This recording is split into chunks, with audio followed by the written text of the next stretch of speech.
no me peleo con Javier. Bueno. Yo me alejo del espacio porque es cierto que en aquel momento se tornó personalista y sectario. En tiempos no electorales, en general los partidos se alejan de mí. En tiempos electorales soy la referente moral de la nación. A ver, la inflación no es el aumento de los precios. Primero y principal. ¿Cómo que no? No. No, Es la definición de inflación no es esa. O sea, La definición de inflación es el aumento generalizado de los precios. No, la inflación es la pérdida de valor por la emisión.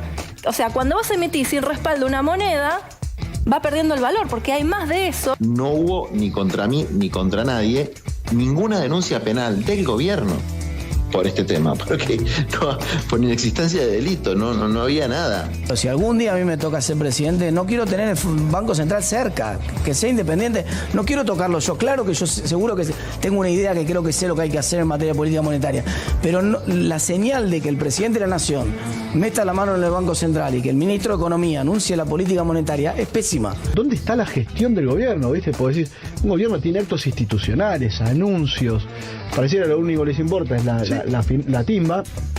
Creo que lo estamos discutiendo hoy en la Argentina, es por enésima vez timba o producción, ¿no? La ley no tiene nombre. El nombre Ley Conan es un nombre que se viralizó, que la generaron los usuarios en las redes sociales, los medios de comunicación, sí, los argentinos. Digamos, y para mí, sinceramente... Una chupada de media para el presidente Javier Milei. Que no hace nada bien estos altibajos en lo que son los valores y demás. Hay que apuntar a sacar este cepo también, que es tremendo, porque genera este tipo de distorsiones. Desde adentro y desde afuera, lucharemos para que los compañeros vuelvan a su puesto de trabajo en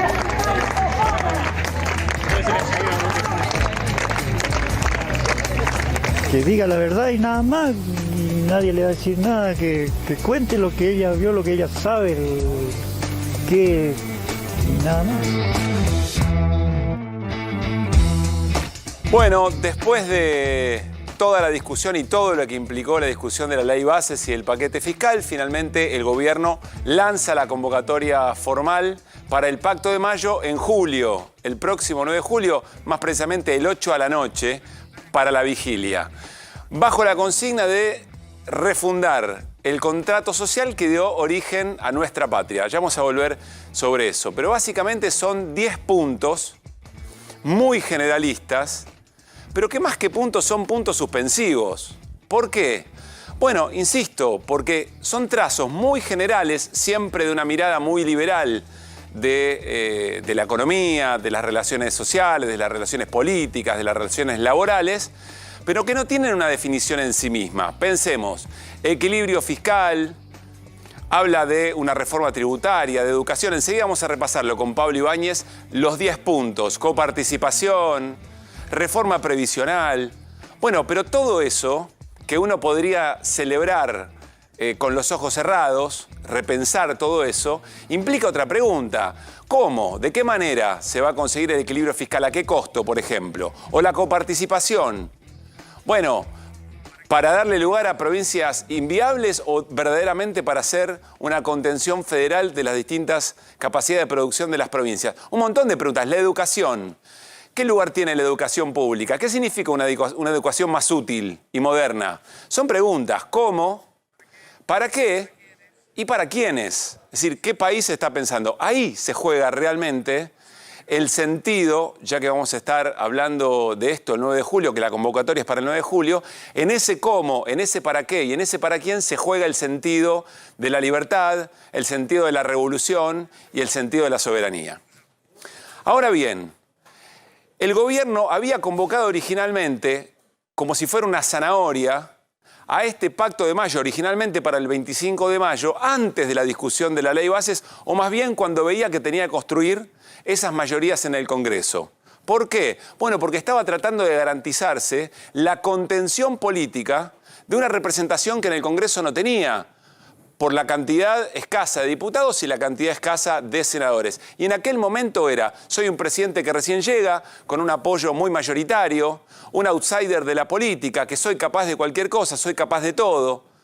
la sociedad mayoritariamente me acompaña. Bueno, si quieren estar conmigo, si quieren salir en la foto, me van a tener que acompañar a ese pacto de mayo, pero primero la ley bases y primero el paquete fiscal. Pasó la ley bases, pasó el paquete fiscal. ¿Y qué pasó?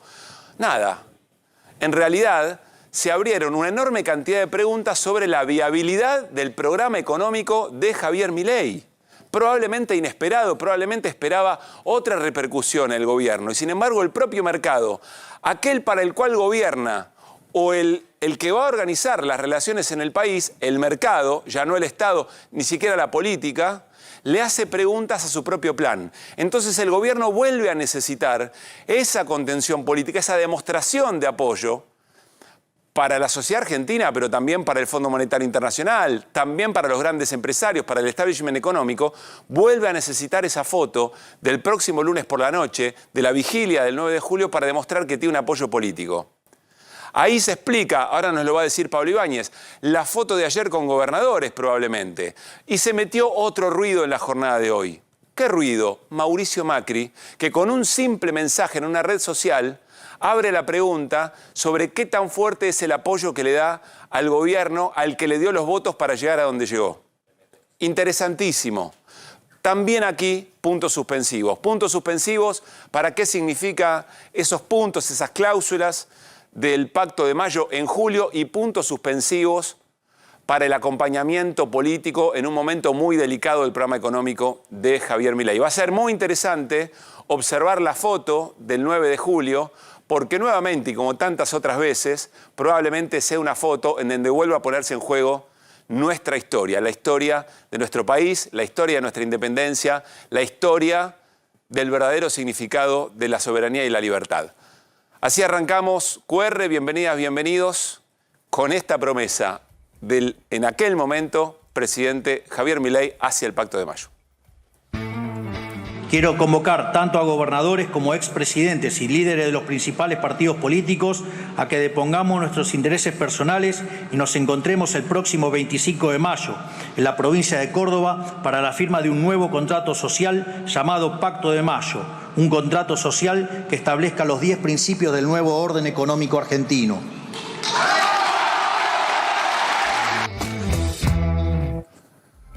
Muy bien, bienvenido nuevamente a toda la barra, a todo el equipo. ¿Qué haces, Pablo? ¿Cómo estás? ¿Todo bien? Muy bien. Bueno, la pregunta, ¿qué significa para Javier Milei en esta instancia la foto posible o la foto a construir del próximo 8 a la noche, 9 de julio, el Pacto de Mayo? Es interesante mirar desde cuando empezó a dónde vuelve a reforzar esta idea, que el 1 de marzo Javier Milei consolida su perfil rupturista.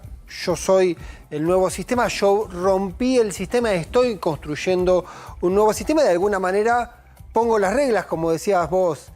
Si querés formar parte de lo nuevo, yo te doy un ticket y vení a formar parte de lo nuevo. Pero en el medio ocurrió un hecho, vos lo marcabas claramente. El precio era la ley bases y el paquete fiscal, ¿no? Exactamente, la ley base y el paquete fiscal que pasó prácticamente desapercibido. Incluso había alguna expectativa del gobierno de que el mercado lo tome y lo revalide. Eso no ocurrió. De hecho, los días siguientes y el propio mensaje, conferencia de Caputo y Bausili demostró de alguna manera esa fragilidad. Pero ¿qué es lo que está buscando básicamente el gobierno? Javier Milei quiere pararse otra vez en el centro de la cancha y el segundo tiempo del partido decir, bueno, vuelvo a mandar y vuelvo a ordenarme. La novedad es que Milei en este caso parece ir con mayor debilidad a buscar al poder político porque lo hace en un mal momento para el gobierno. El capital, su principal, si queremos, sabiduría, que es la economía, es donde está flaqueando el gobierno, lo que está temblando y tiene que respaldarse en aquellos actores, y en eso es determinante la foto de anoche, Pablo, en esos actores que a él íntimamente le resultan incómodos, sino desagradables, que son justamente la corporación del poder político. Dame un punto ahí.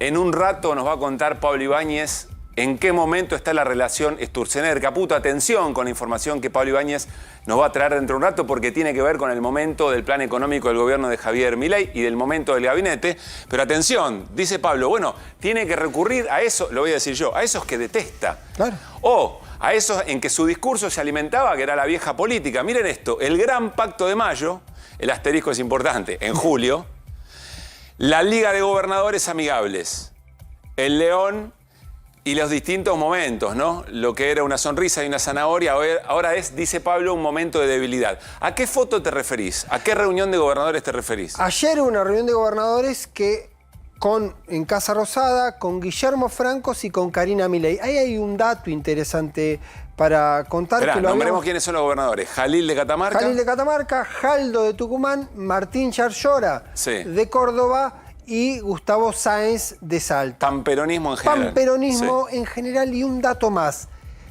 Cuando mirás el ranking de la imagen presidencial en las provincias, esas 4 provincias aparecen entre las 8 que tienen mejor imagen Milei.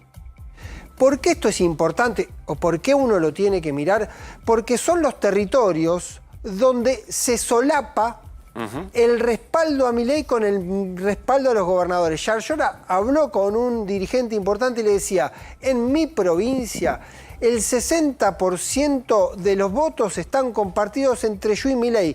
Eso me condiciona absolutamente a la hora de yo tomar una posición política. Porque si me muevo de más, voy a poner en contradicción a esos que me acompañan a mí, pero también lo acompañan a Milei. Esta es la foto, ¿eh? Esta es la foto. Esta es la foto de Guillermo Francos, el jefe de gabinete, Karina Milei, secretaria general de la presidencia, Luis Toto Caputo, que apareció en la escena. Y ahí dejo para el final, esta foto tiene ese símbolo, porque ocurre con una gestualidad política para también darle una señal de respaldo a Toto Caputo. Esta foto en otro contexto, sin la economía en el tembladeral que estuvo en los últimos días, no estaría Toto Caputo, porque cuando se hizo esta reunión, que no hubo foto, pero se hizo, mejor dicho, hubo foto, no estaba Caputo, estaba Karina, Francos y el presidente, y se repetían 3 de estos 4 gobernadores. Para vos esta es una foto de momento de debilidad. No quiere decir que es un presidente débil, pero sí es un momento o llega con mayor debilidad de la esperada a una reunión de estas características, por eso la centralidad de esta Por eso la centralidad y por eso creo que la incorporación. Javier Calvo decía recién, lo voy a contar. En el programa de Maxi Montenegro. Me gustó cómo lo sintetiza, se habló de plata. Y sí se habló de plata, porque es lo que piden los gobernadores, porque un par de horas antes Yarlora había sido muy duro con el presidente diciendo que no está cumpliendo la nación con los fondos que tienen que ver para la Caja Previsional de Córdoba, que tiene una altísima dependencia de los fondos que le gira el gobierno nacional. Por lo tanto, hay una serie de planos para entender el momento, la foto, el escenario, que generan esta doble necesidad del presidente de encontrar el respaldo de la mayor cantidad de gobernadores, y de los gobernadores están de alguna manera presos de escenarios políticos en sus territorios donde todavía Javier Milei tiene algún nivel de acompañamiento. Bueno, ahora me explicás el tuit de Mauricio Macri de hace algunas horas, pero vamos a repasar el acta. Hoy salió la invitación formal, toda la historia del dress code, del código de vestimenta que hay que utilizar, oscuro. A las 11 de la noche es la cita, porque hay una tradición de una vigilia, y el acta de mayo. Yo esto no te lo firmo. Esto es como si me mandás a mandar un contrato que no sé qué dices, no te lo firmo, dame una traducción. Es un acta de mayo que está así como la ven, digamos, no es un problema de su pantalla, no le dé un golpe al televisor. Así fue enviado, es más, la vocería presidencial tuvo que mandar una transcripción para que se entienda qué era lo que se estaba firmando. Acá hay 2 o 3 cosas que son interesantes, pero vamos a dejar para otro momento. Una tiene que ver con eso que les decía, con refundar el contrato social que dio origen a nuestra patria. Uno se pregunta, ¿refundar o reescribir? En función de lo que vamos a ver dentro de unos minutos. Y después habla de superar las antinomias, ese anhelo del presidente de tratar de eliminar la política y que la mirada del país sea una sola. Unívoca. Esto es interesante porque incluso el otro día Cristina Fernández de Kirchner dijo, hay que hablar, el peronismo no puede hablarse a sí mismo, tiene que tejer puentes con otros actores. Bueno, vamos a...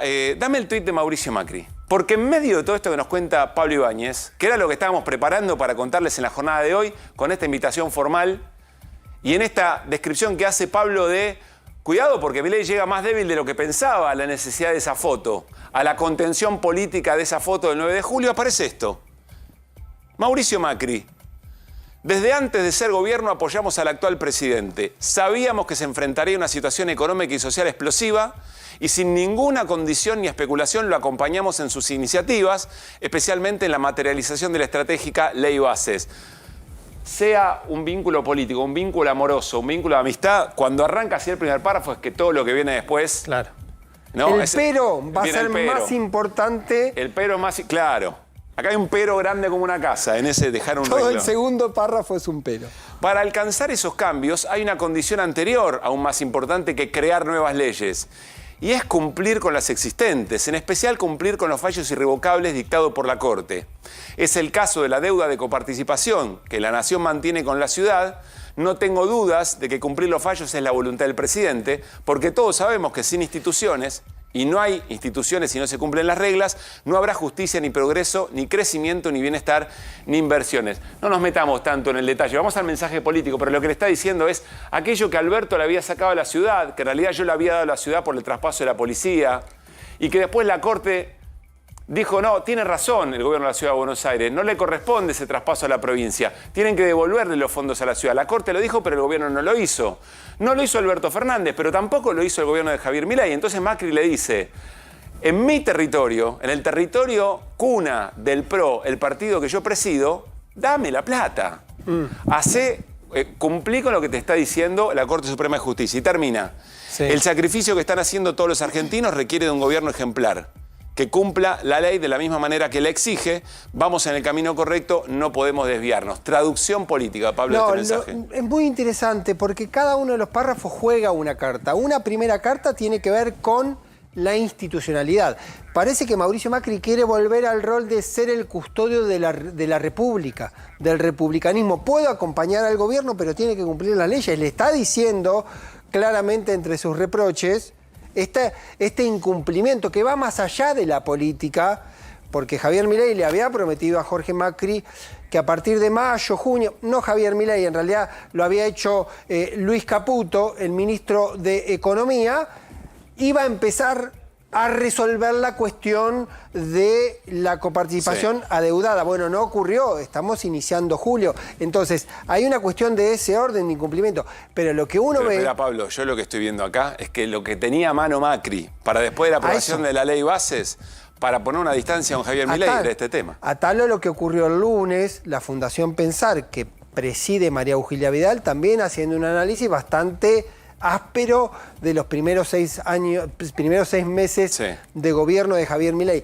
Y esto tiene ¿por qué es el territorio de la ciudad? Porque es el territorio donde Mauricio Macri podría eventualmente ser candidato el año que viene, porque es la posición de la garantía, es decir, te podemos acompañar, pero vos tenés que cumplir tu parte de este pacto, y porque mañana, además, Mauricio Macri va a ejecutar una acción política que es castigar a una ministra de Javier Milei, como es Patricia Bullrich, que hoy parece más ministra... ¿Mañana? ¿Qué pasa mañana? ¿Qué va a ser un castigo para Bullrich? La resolución de las jefaturas, de las autoridades de la Asamblea del PRO, había un compromiso de palabra para que ese lugar sea para Patricia Bullrich y no va a ser para Patricia Bullrich. Mauricio Macri decidió que no sea así. Va a romper un acuerdo con Patricia Bullrich. Va a romper un acuerdo con Patricia Bullrich, pero está rompiendo un acuerdo... Esto parece una sutileza, pero no lo es. Está rompiendo un acuerdo con una ministra de Milei. Claro. Y no cualquier ministra. Más que con una dirigente del PRO, a que en la práctica, con esta acción, prácticamente la está expulsando, la está exiliando del espacio PRO. Entonces, el sentido de todo esto y la pregunta es si Mauricio Macri le soltó la mano a Javier Milei o está empezando a construir esa distancia. Vamos a volver sobre esto. Lo último, Pablo, ¿quiénes son los gobernadores que dijeron que no van a estar en el Pacto de Mayo? Bueno, uno de ellos fue Axel Kicillof, pero otros gobernadores ya vienen planteando, por ejemplo, en su momento en la charla acá que tuvo con nosotros, Sergio Silioto de La Pampa había dicho esta historia de va a ser una foto para el Fondo Monetario. No cuenten conmigo. No cuenten conmigo. Menela, Tierra del Fuego, tampoco estará. Tampoco Tierra del Fuego. Zamora. Tampoco. Zamora había alguna objeción, pero está tratándose de coordinar ese frente no mileísta, digamos, el núcleo de los que no son ni pro ni amigables, y también puede abarcar seguramente lo que deba ocurrir con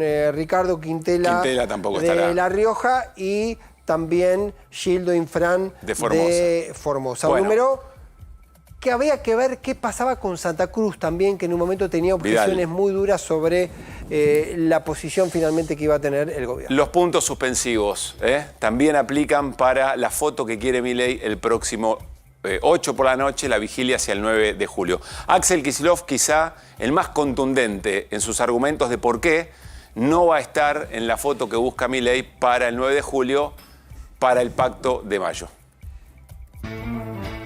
Que cuando nos invitan a firmar acuerdos no, porque no nos han consultado ni qué dicen y no sabemos qué dicen, pero cuando nos invitan a firmar pactos le decimos primero paguen lo que deben y lo que se afanaron y lo que robaron a cada una de las provincias.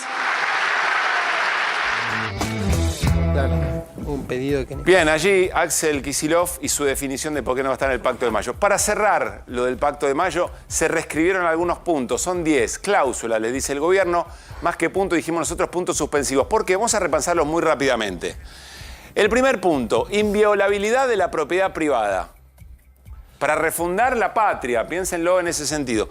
¿En dónde está cuestionada la propiedad privada en la República Argentina? ¿Por qué esto es necesario? Y otra pregunta, para que vean que son títulos generales a los que hay que buscarles la orientación. Hay una enorme cantidad de argentinos y argentinos que les encantaría tener la posibilidad de acceso a la propiedad privada, vivienda, por ejemplo. Pero no se refiere efectivamente eso. ¿A la propiedad privada de quién y en qué sentido en la Argentina está puesto en cuestionamiento? Porque, Segundo Pablo, punto. Sí. Está en la Constitución. Digo, no es claro, que... ya está. Pero está bien el análisis que hacías porque en la Constitución está eso. Hay otras cosas en la Constitución que no están en este pacto. ¿No? Es decir, leyeron la Constitución y dijeron, bueno, esta parte sí, pero esta otra no, el 14 bis no está, por ejemplo, ¿no? Bueno, ahora volvamos, cuando terminemos con los puntos, a ver qué es lo que falta, que es interesante. Es decir, interesante lo que dice, interesante lo que no dice. Segundo punto del Pacto de Mayo, equilibrio fiscal innegociable. Bueno, ¿quién es hincha del déficit fiscal? Nadie. Acá la pregunta que estamos aprendiendo a hacernos es el equilibrio fiscal, ¿para qué? ¿Y a costa de qué? Claro. ¿Cuál es el costo en el cuerpo de la sociedad en un momento de alta recesión, de bajo consumo, de magros salarios, de bajas jubilaciones? Si el equilibrio fiscal es innegociable. Es una pregunta, pero no porque alguien sea hincha del déficit fiscal, sino porque son preguntas que no se contestan. ¿Sabés qué? Súmense, ¿eh? No hay ningún país que se le ocurriría firmar eso. Porque es una estupidez. Mañana tenés una pandemia y ¿qué haces? Claro. Es sencillo, no tiene ningún sentido en la lógica de la Argentina, donde además la mirada del gobierno, y si querés del PRO también, es el problema fiscal. Bueno, parece razonable que vos pongas en el centro de la acción la cuestión fiscal. Ahora, que te ates de pies y manos para que nunca tengas déficit, no tiene mucho sentido. Es decir, también es cierto que es una declaración. Sí. Es una declaración y como toda declaración de muchos actores de la política se puede decir una cosa y después se puede decir otra. Bueno, pero digamos. es interesante hacia dónde lleva y cuáles son las preguntas a las que nos invita, porque también es una declaración de principios. ¿Vos pensás que está tratando de refundar la patria en base a estas cláusulas? Bueno, porque ahí hay que ver si efectivamente el plan original del gobierno era hacemos el Pacto de Mayo y eso después lo convertimos en leyes duras que conviertan esa declaración en un corpus jurídico que diga, bueno, déficit, no puede existir en la Argentina el déficit fiscal. Bueno, eso tampoco va a pasar. Está bien, me resulta interesante eventualmente analizarlo. Tiene razón lo que dice Pablo. Después hay que ver cómo se plasma en letra. Pero es palabra política de un presidente que llama a refundar la nación. Si la palabra no valiera, si esto lo dejáramos pasar y no valiera el análisis, pues entonces nada tiene sentido discutir. Punto 3. Reducción del gasto público a niveles históricos, en torno al 25% del Producto Bruto Interno. Bueno, ¿quién podría estar eventualmente en contra de esto? Pero acá hay otra pregunta. ¿El Estado recaudando cuánto y qué significa ese 25%? ¿En qué estado? ¿Que el Estado esté presente de qué manera? ¿Es un Estado chiquito y es el 25% de ese Estado chiquito? ¿Es un Estado que garantiza derechos? Preguntas que no están contestadas acá, por supuesto. Perdón, sí. El dato de septiembre del 2023 decía que el gasto público estaba en el orden del 37% del PBI. Es decir, implicaría reducir 12 puntos. Ajuste. En términos reales. No sé cómo estará ahora con Sí, todo. incluye en esa bolsa cosa, porque la presión fiscal en la Argentina del orden nacional es del 29%.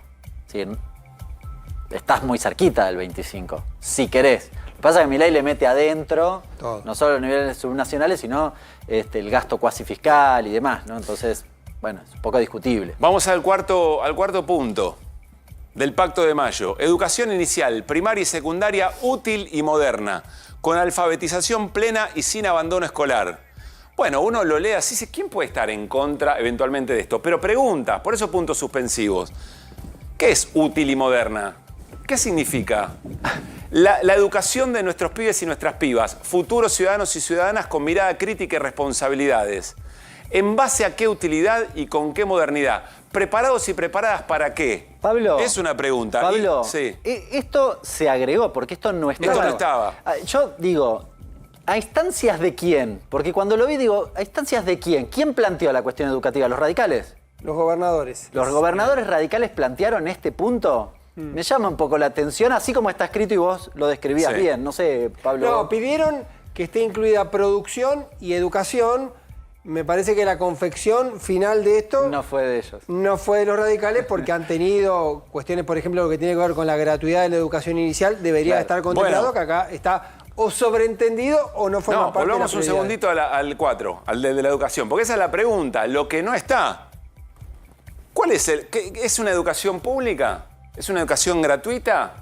¿O es una educación, o para lo útil y moderno hay que ir a una educación privada? ¿Es laica? Bueno, preguntas que no están, por eso lo de los puntos suspensivos. Vamos al quinto punto. Nos faltan 5, paciencia. Reforma tributaria que reduzca la presión impositiva, simplifique la vida de los argentinos y promueva el comercio. ¿Quién no quiere simplificar la vida de argentinos y argentinas y promover el comercio, eventualmente? Ahora, reforma tributaria. ¿Para cobrarle a quién? ¿Para que pague más quién y para quién sacarle un poco el peso impositivo? Esta pregunta no está, esto se tiene que discutir. Esta es la discusión política que el gobierno eventualmente busca negar. Por eso la importancia de lo político y por eso esto parece hecho por alguien que viene de afuera y que quiere suprimir las discusiones políticas. Pero es central una reforma tributaria, claro, pero ¿en qué sentido? Yo pienso, todo el mundo estaría de acuerdo. Lo que pasa es que la mirada sobre ese punto puede ser en las antípodas, ¿no? Uno diría, bueno, el gobierno dejó un poco los dedos marcados en este sentido. En la ley bases reduce la alícuota de impuesto a las ganancias y vuelve a aplicar, de bienes personales y vuelve a aplicar ganancias. ¿Eso significa en jerga qué? Que los ricos pagan menos y los pobres o los trabajadores, si querés, pagan más.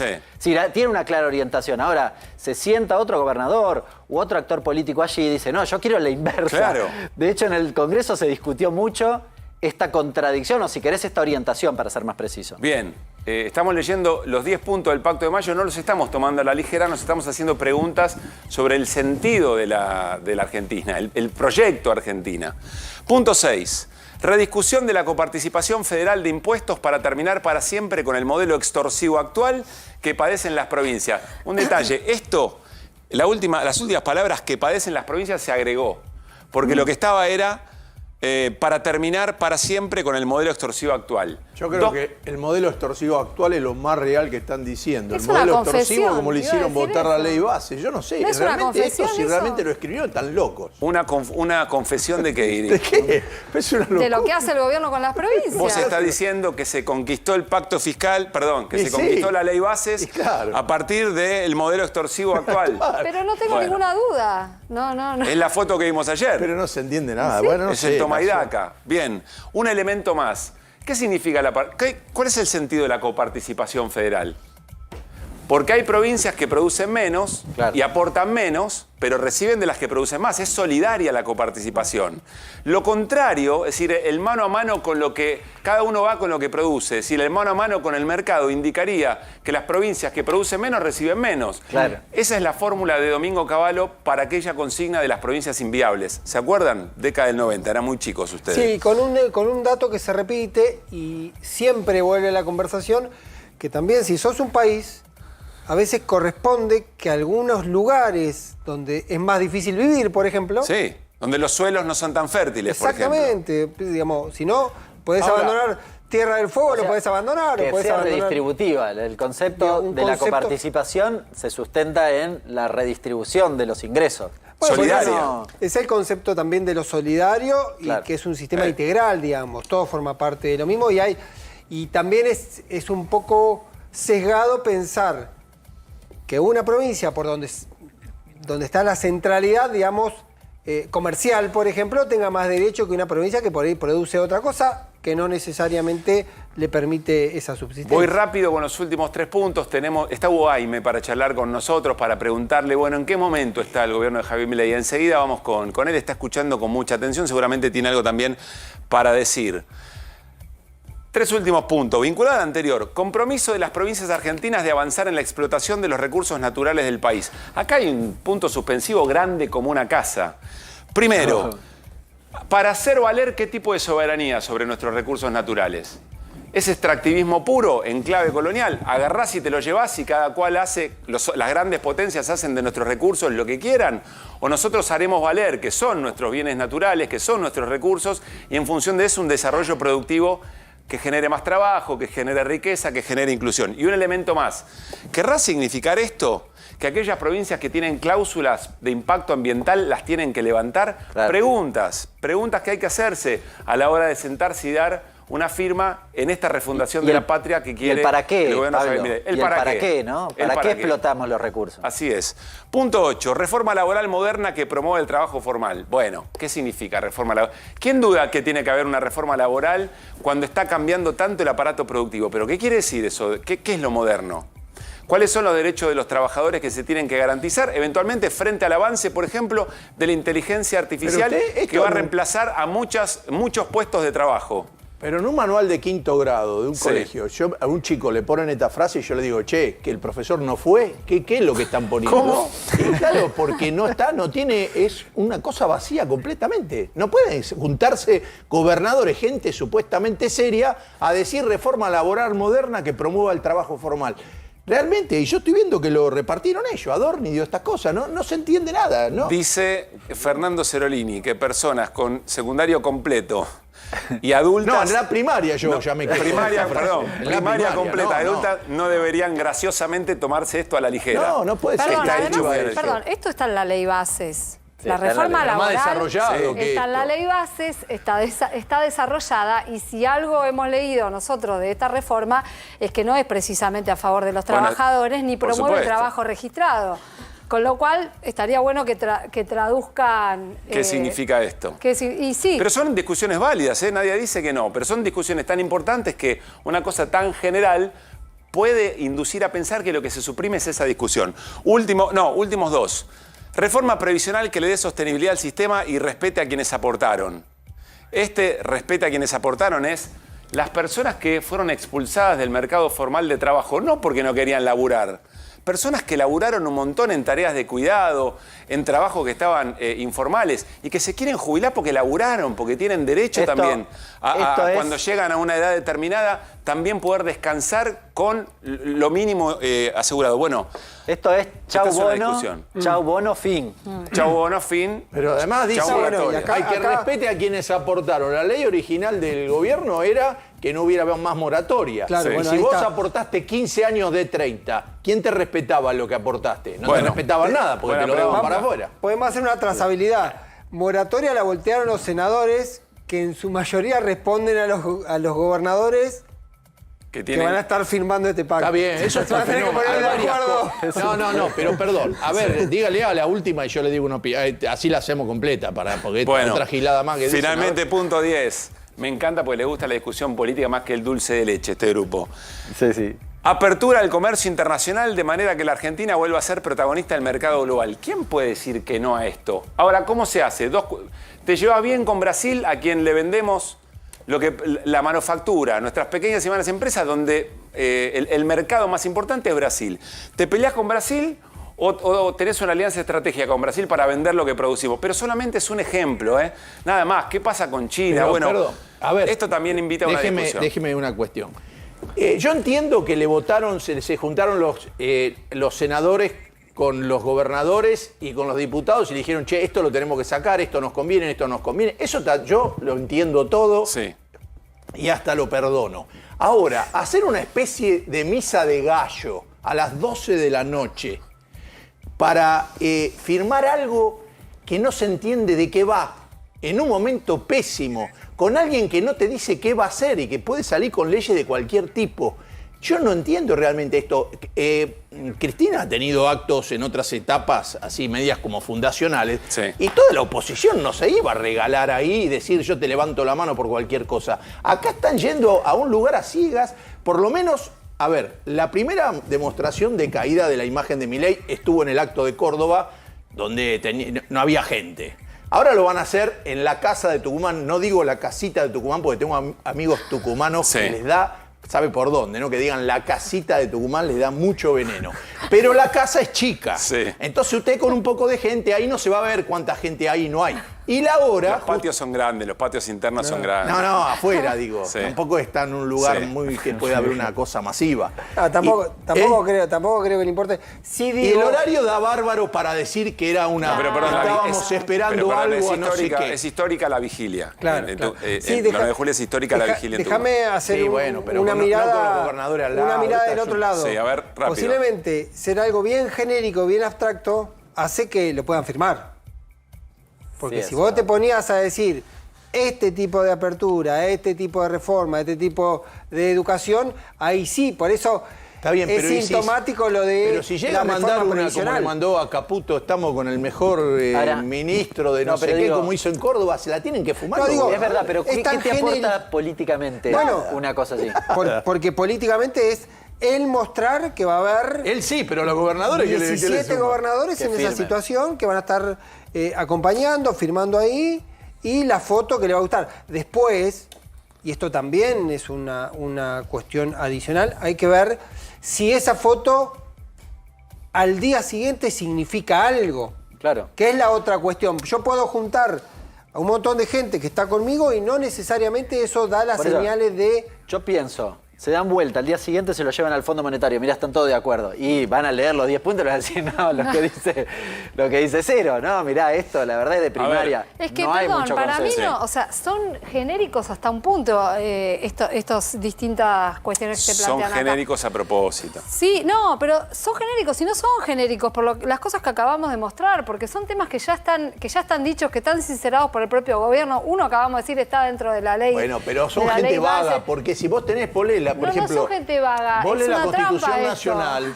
¿no? Y el inicio de la Constitución Nacional, uno puede decir, bueno, aún el que no está, que discute con otro, dice que bien escrito que está esto lo compartimos, es como el himno, qué sé yo, algo tiene. Esto no tiene nada, esto parece escrito por un tipo. Les pido, guardemos ganas de discutir y debatir todo esto porque tenemos varios días por delante y un partido de la selección. Así que guardemos ganas de discutir todo esto. Quisimos hacer un esfuerzo de repasar estos 10 puntos para que no se tomen a la ligera, porque como dice Irina, sostienen un montón de cosas, un montón de situaciones. Y en el fondo, la intención, como les explicaba Pablo Ibáñez, de mostrar cohesión. Vamos a repasar un tramo de la charla de Pedro Rosenblatt con Cristina Fernández de Kirchner, uno en particular, porque si acá se está gestando la posibilidad de que la política refrende esto, del otro lado hay quien dice, más allá de todas estas cuestiones, tenemos que discutir algo muy puntual que tiene que ver con la deuda y con los dólares. Le hace una pregunta a Cristina Fernández de Kirchner al corazón, al nervio más sensible del momento de la política económica de Javier Milei. Y dice otra cosa más, Cristina Fernández de Kirchner, pensando en la foto del próximo lunes por la noche, martes 9 de julio, que con el peronismo no alcanza, que el peronismo no puede discutir solo. Escuchamos nuevamente a Cristina Fernández de Kirchner y se suma a la charla y al debate Hugo Jaime. Dale. No puede ser que el peronismo discuta solo. Si no, parece una cosa... Estamos locos, estamos discutiendo entre nosotros. No, me parece que tenemos que discutirlos con alguien más. Y a mí me parece que con alguien más tenemos que discutir, por ejemplo, qué hacemos con la deuda. Brasil también tuvo una inflación altísima del 3000% e Israel también y pudieron superarlo. Pero para esto tenés que tener acuerdos básicos, no bases. Bueno, ahí hay una pregunta, sobre a quién se está refiriendo Cristina, a quién le está hablando. Está observando Cristina la polarización Macri-Milei y empieza a leer a un sector del radicalismo, preguntas que nos vamos a hacer seguramente en los próximos tiempos. Se suma Hugo Jaime a la conversación. ¿Cómo estás, Hugo? Muy bien, gracias. Gracias por estar. No, por favor. ¿Qué números le están llegando a Javier Milei respecto a su relación con la sociedad? No te estoy preguntando a ver qué es lo que le llega al escritorio. Pero vos, además de trabajar tu propio trabajo, siempre tenés una suerte de mirada respecto de una suerte de promedio de todo lo que se está haciendo. ¿Cambió algo? ¿En qué momento está esa relación? Yo creo que todas las encuestas dan lo mismo, con algún nivel de diferencia numérica. Una sociedad absolutamente polarizada. Unos dirán tiene 53 de aprobación, otros decimos tiene 46, 47. Es lo mismo. Pero la sociedad está polarizada, digamos. El que votó a Milei sigue apostando a la expectativa de que las cosas mejoren. El que no votó, y otro poquito, digamos que se le fue a Milei, está diciendo, esto no me gusta. Y eso es lo que venís teniendo, te diría, los últimos 3 o 4 meses. Yo no veo eso que haya cambiado mucho. Está totalmente estable. Ahora, eso está estable, pero los motivos de ese apoyo, o los motivos de ese rechazo, o las claves de la relación de Milei con la sociedad, ¿fueron cambiando? Por ejemplo, ¿dejó efectivamente de ser la inflación la primera preocupación? ¿Empieza a aparecer la idea de desempleo o no? Yo veo todo. O sea, yo creo que está la inflación. A ver, sería así. Yo te pregunto, che, ¿cuáles son los principales problemas del país? Y vas a decir, la inflación, la pobreza, la desocupación. Bueno, esos son los 3 principales problemas, con un crecimiento importante del tema pobreza, un crecimiento importante del tema empleo. Y si yo te pregunto, pero a vos, ¿qué te preocupa más? El 75%, en una pregunta que yo te hago 2 preguntas, me vas a decir inflación y desempleo.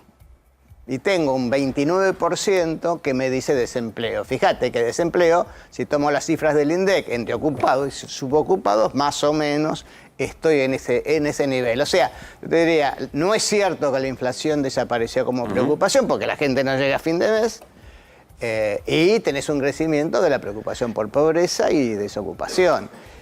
Ahora, ya te voy a poner un ejemplo para que veas el problema de la polarización. Yo pregunté qué pasó o qué percepción hay sobre lo que sucedió con los alimentos y el contrato con la OEI de capital humano. Entonces, sí, la mitad... sueldos en capital humano. Claro. Sí. La mitad te habla de un hecho de corrupción. En 40% te dice hubo corrupción, 40% te dice un problema de incapacidad de gestión. Y un 20% te dice gestionó bien. ¿Cómo se divide ese 40 que dice corrupción y el 40 que dice incapacidad de gestión? Bueno, incapacidad de gestión, el que votó a Milei, corrupción, el que votó a Massa. Pero igual es horrible porque tenés el 80%. Bueno, está bien, pero lo que te quiero decir... No sé si lo venís midiendo específicamente. Yo vengo repasando porque tomé trabajos de 2 colegas tuyos, Escolar y Nehamsky, que también aparece entre los que aprueban a Milei o los que votaron a Milei, aparece muy presente la idea de corrupción, entendida la corrupción como una herencia, digamos, como un fenómeno de que el pasado también está marcando este presente en los hechos de corrupción de los 20 años del pasado. Bueno, es que el tema corrupción que está entonces es otra polarización. Porque cuando me pregunta, ¿a usted qué le preocupa? Vuelvo, ¿no? Me preocupa la desocupación y la pobreza. ¿Y a usted qué le preocupa? La inflación y la corrupción. ¿Quién contesta corrupción? El que votó a Milei. Claro. Ahora, o sea, por eso hay una polarización. El que votó a Milei tiene expectativa y le va a echar toda la culpa de lo que está padeciendo no a Milei, sino al gobierno anterior. Y por eso le dan más de un año de tiempo. Dicen, te espero. Eso, el tiempo.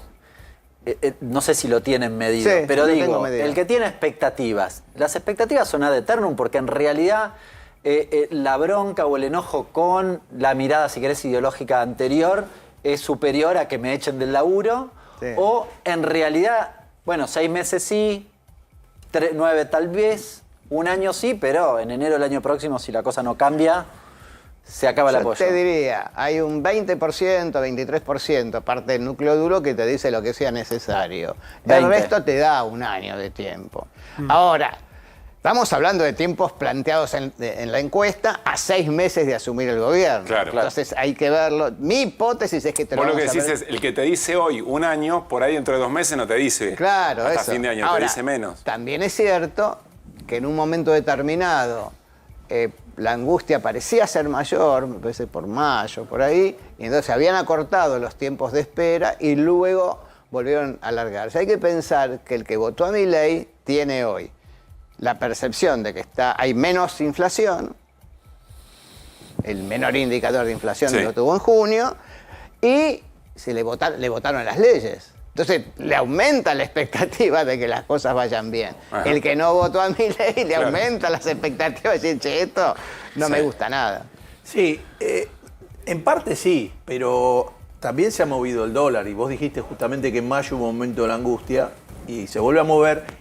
Y digamos, yo creo que el campo esencialmente votó a Milei y no le está liquidando y está diciendo, a ver, cuando Bausili dice, bueno, es lógico que de acá a fin de año quizá perdamos 3.000 millones de dólares porque es un momento que empieza a bajar la liquidación del campo. Es mentira. El campo bajó la liquidación porque compró Silo Bolsa porque no está dispuesto a vender este dólar.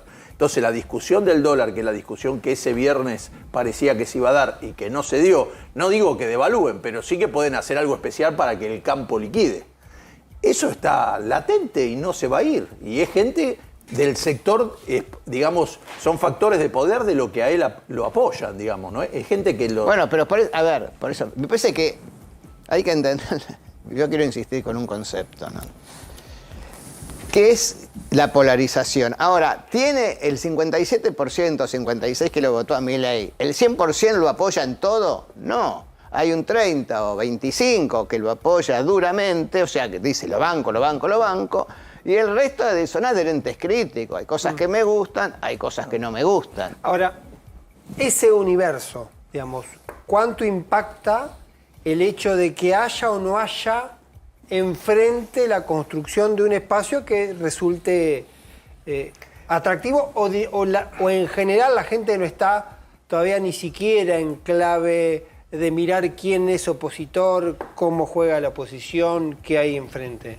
Bueno, yo te diría que en el votante de Milei el tuit de Mauricio hoy puede llamar la atención. A ver, ¿cómo analizas eso? Claro, porque Milei, Macri está diciendo, escúchame, está todo bien, pero ¿sabés qué? Cumplí con la ley. Entonces, hay un electorado que es del PRO, que lo votó a Milei. Pero Milei no le está hablando mejor que el PRO a ese electorado. Sí, pero ese electorado es institucionalista, en general es de gente más adulta.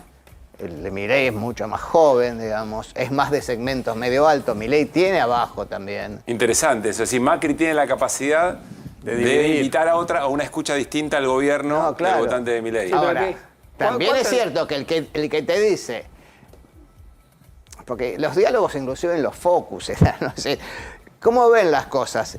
Y tenemos la expectativa, esperemos que vaya bien, no está yendo todo bien, pero ¿sabes qué pasa? Lo anterior era peor. Claro.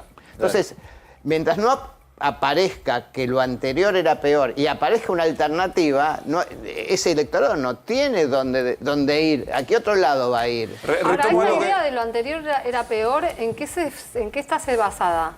Mirá, se basa en bastantes cosas. A ver. Por ejemplo, se basa en un cansancio de hablar de un Estado presente que no estaba presente.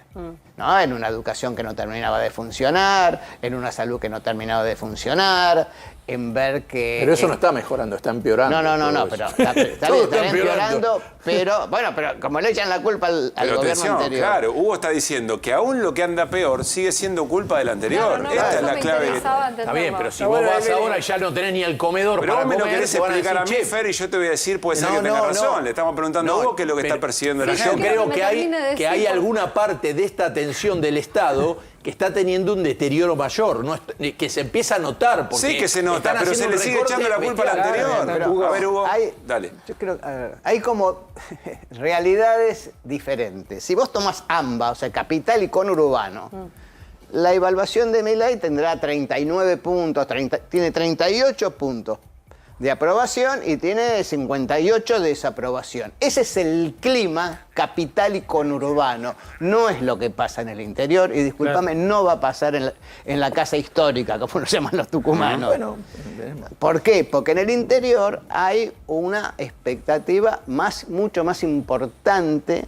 que en esta zona. Entonces vos tenés un país donde el 30-32% que pesa electoralmente, AMBA, le baja el pulgar. Los sectores pobres también le tienen bajado el pulgar, pero los sectores medio bajos, que son donde ha tenido más apoyo Milei, porque son sectores independientes, que no están en relación de dependencia, que se la bancan por ellos, tienden a tener más expectativa. Acuérdense todas las historias de los chicos que decían, che, no me embromen con las leyes, que déjenme trabajar del modo que yo quiero trabajar. Entonces la oposición tiene que entender que la sociedad argentina y el mundo están cambiando y las demandas son diferentes. Así como yo digo, nadie votó el no Estado, ¿no? Lo que dice Milei, que ese es mi punto de vista, va a ser el problema de Milei, él dice yo soy el no Estado, lo vengo a destruir. No, el votante de Milei y el votante de Massa, los dos quieren un Estado activo. Uno más protectivo, el que votó Massa, uno más eficiente. Claro. El que votó a Milei. Pero el que votó a Massa también quiere un Estado eficiente, un Estado que funcione. Y si el peronismo no entiende eso, que es la gran crítica que le han hecho sus propios votantes y en los sectores populares, mira, vos pusiste una parte de Cristina, porque hay que poner otra parte de Cristina. ¿Cuál? Que cuando Cristina lea a Perón, y entonces dice, cada hombre debe producir, debe comer en función de lo que produce, mínimo. Y Cristina dijo, che, si nos hubiéramos dado cuenta de esto antes... Está tomando un discurso productivista que no suele ser parte del discurso habitual porque la gente se cansó del tema de los planes y del tema de los movimientos sociales. Con ellos está en crisis en la sociedad. Entonces, si no se entiende eso, va a ser muy difícil que la oposición pueda plantearse como alternativa. Sí, ahí hay dos preguntas, o dos caminos posibles. Sí. O efectivamente le hace caso a ese cambio de mirada y elimina los planes y se ve cómo se resuelve, o trata de recuperar el sentido del Estado protegiendo al sector más vulnerable. No tengo esa respuesta. Sí, lo que pasa es, yo te diría, hay consenso en...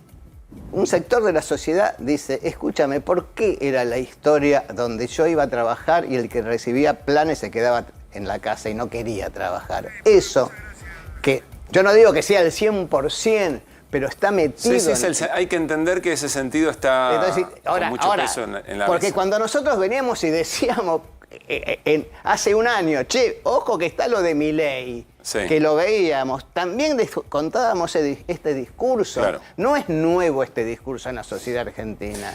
Y te digo más, en la campaña electoral, mucha gente que votaba al peronismo le daba vergüenza el plan Platita, porque no le gustaba, es decir, porque se sentía como, che, me están diciendo que yo reparto plata por voto. Entonces, el peronismo, para plantarse enfrente, mi punto de vista, tiene que rediscutir internamente. Yo no digo que discuta en un congreso en la televisión. Entonces, cuando vos me decís, che, no hay nadie, no hay nadie enfrente hoy para la gente.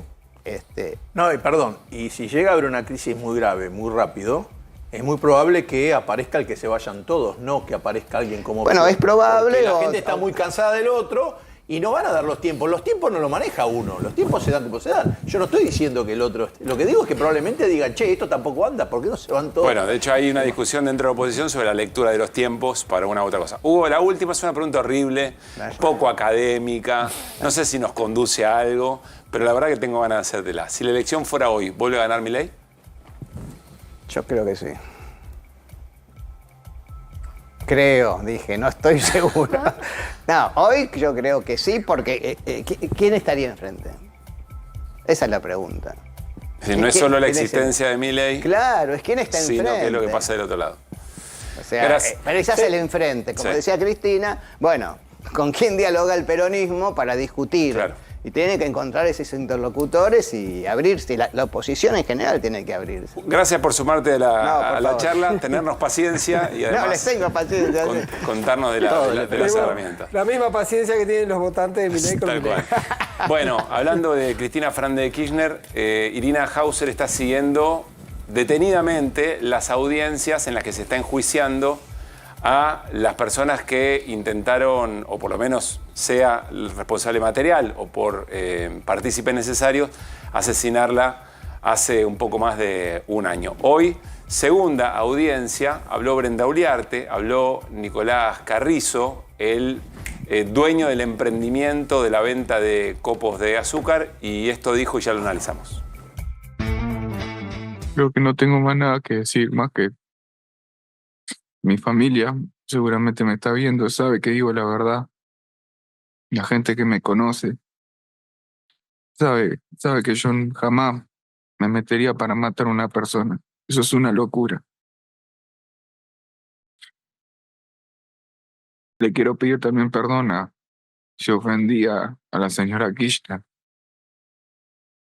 porque era totalmente ajena a mí y yo nunca tuve un contacto o algo, así que uno a veces se da en redes o en chat de hablar de quien sea, ¿no? Pero nunca me imaginé que iba a terminar involucrado en esto. Así que les agradezco y gracias por escucharme. Al que escuchaban es Gabriel Carrizo. Gabriel Carrizo era el dueño del negocio de los copos de azúcar que vendían Brenda Uliarte y Fernando Sabac Montiel, los dos acusados del intento de magnicidio de Cristina Fernández de Kirchner. Carrizo aparece como un partícipe secundario. ¿Por qué Carrizo le pide perdón a Cristina Fernández de Kirchner? Porque a él lo acusan a partir de una cantidad de chats que son inmediatamente posteriores al atentado, donde algunas personas conocidas, él les manifiesta: recién intentamos matar a Cristina.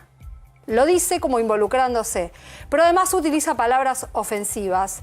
Y dice, por ejemplo, que él mismo se iba a encargar de terminar, lo dice en estos términos, con la puta esa, son sus palabras en esos chats. Por eso seguramente uno puede leer el pedido de disculpas. Él dice que va a terminar el trabajo que Sabac Montiel no terminó. Les estoy contando parte de la prueba que explica por qué este hombre dice esto hoy en la audiencia. Lo que vieron recién es una parte de su declaración indagatoria. Él hizo un largo recorrido contando cómo llegó a vender copos de azúcar, cómo le iba mal, cómo conoció a Brenda Uliarte y a Fernando Sabac Montiel, y dijo también que él nunca habló de un plan, de armar ningún plan criminal con ellos. Él se desligó del atentado. Son cosas que se dicen en las redes, dice, ¿no? Sí, son cosas, bueno, que se dicen en las redes, pero él aparece incluso diciendo en algunas conversaciones a su hermanastra, a un hermanastro, a un amigo. Primero pensó que el arma que se había utilizado era un arma de él, un revólver calibre 22. Dice, no, usaron un arma mía. Y al rato, por las noticias, descubre que se había utilizado una Versa calibre 32. Entonces le avisa a la hermanastra como aliviado, no era mi arma al final, ¿no? Todo eso uno cuando revisa las conversaciones que tenían en ese momento lo ve con mucha claridad. Él no quiso hoy contestar preguntas, por eso hoy lo que tenemos es exclusivamente su relato. Sí. No hay otra cosa. ¿Habrá otra instancia en la que sí? Dijo que al final del juicio él va a aceptar contestar preguntas, pero que por ahora no. Que él quería dar su relato, quería hablar específicamente de esos chats, dio su versión, pidió estas disculpas, también se desligó del atentado en sí mismo. Hubo momentos de la declaración en las que se quebró. Si querés podemos ver algo de eso también. Lloró varias veces mientras hablaba. Tenemos.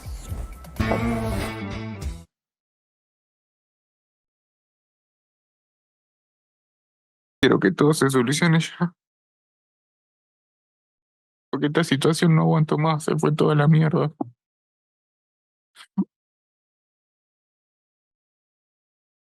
Te juro por Dios que yo no tuve nada que ver con...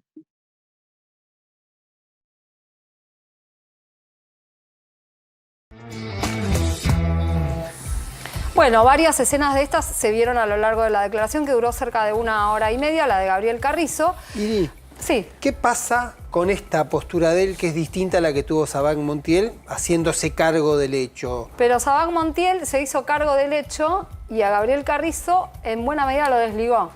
Dijo, yo no planifiqué con él nada. Él dice... Sabac Montiel lo saca de... Lo sacó en alguna medida, claro. Lo desligó. No hacía Brenda Uliarte. Gabriel Carrizo, insisto, está acusado como partícipe secundario. Si hay una pena más baja que puede entrar acá en juego, es la que le puede tocar a Gabriel Carrizo si es que lo condenan, si el tribunal lo evalúa. Hubo una sorpresa hoy, sí, que fue la declaración de Brenda Uliarte. En realidad fue una declaración interrumpida, porque ella dijo, sí, quiero contestar preguntas, pero rápidamente se echó para atrás, ¿no? No tenemos ese tape porque no está todavía subido al sistema. Había algunos problemas técnicos en la sala durante la audiencia en el día de hoy y de hecho esa parte no se vio en la transmisión por YouTube, pero fue muy impactante como en un momento se ve que se puso nerviosa, se incomodó vaya a saber por qué, y dijo, no más preguntas. Como si ella fuera, parecía una cosa cinematográfica, como si ella fuera parte de algún tribunal, ¿no? Bueno, no es una escena sencilla de llevar, la están juzgando por ser partícipe necesaria de un intento de asesinato de una vicepresidenta. No, por supuesto. Además, el abogado defensor dijo que estaba muy medicada. Bueno, lo que sucede, ahí va la estrategia, ¿no? En estos juicios se juegan muchas cartas. El abogado defensor, Alejandro Cipolla, había hecho declaraciones en una radio a la mañana y dijo, no sé si va a declarar porque está medicada, porque puede llegar a estar medicada. Sí.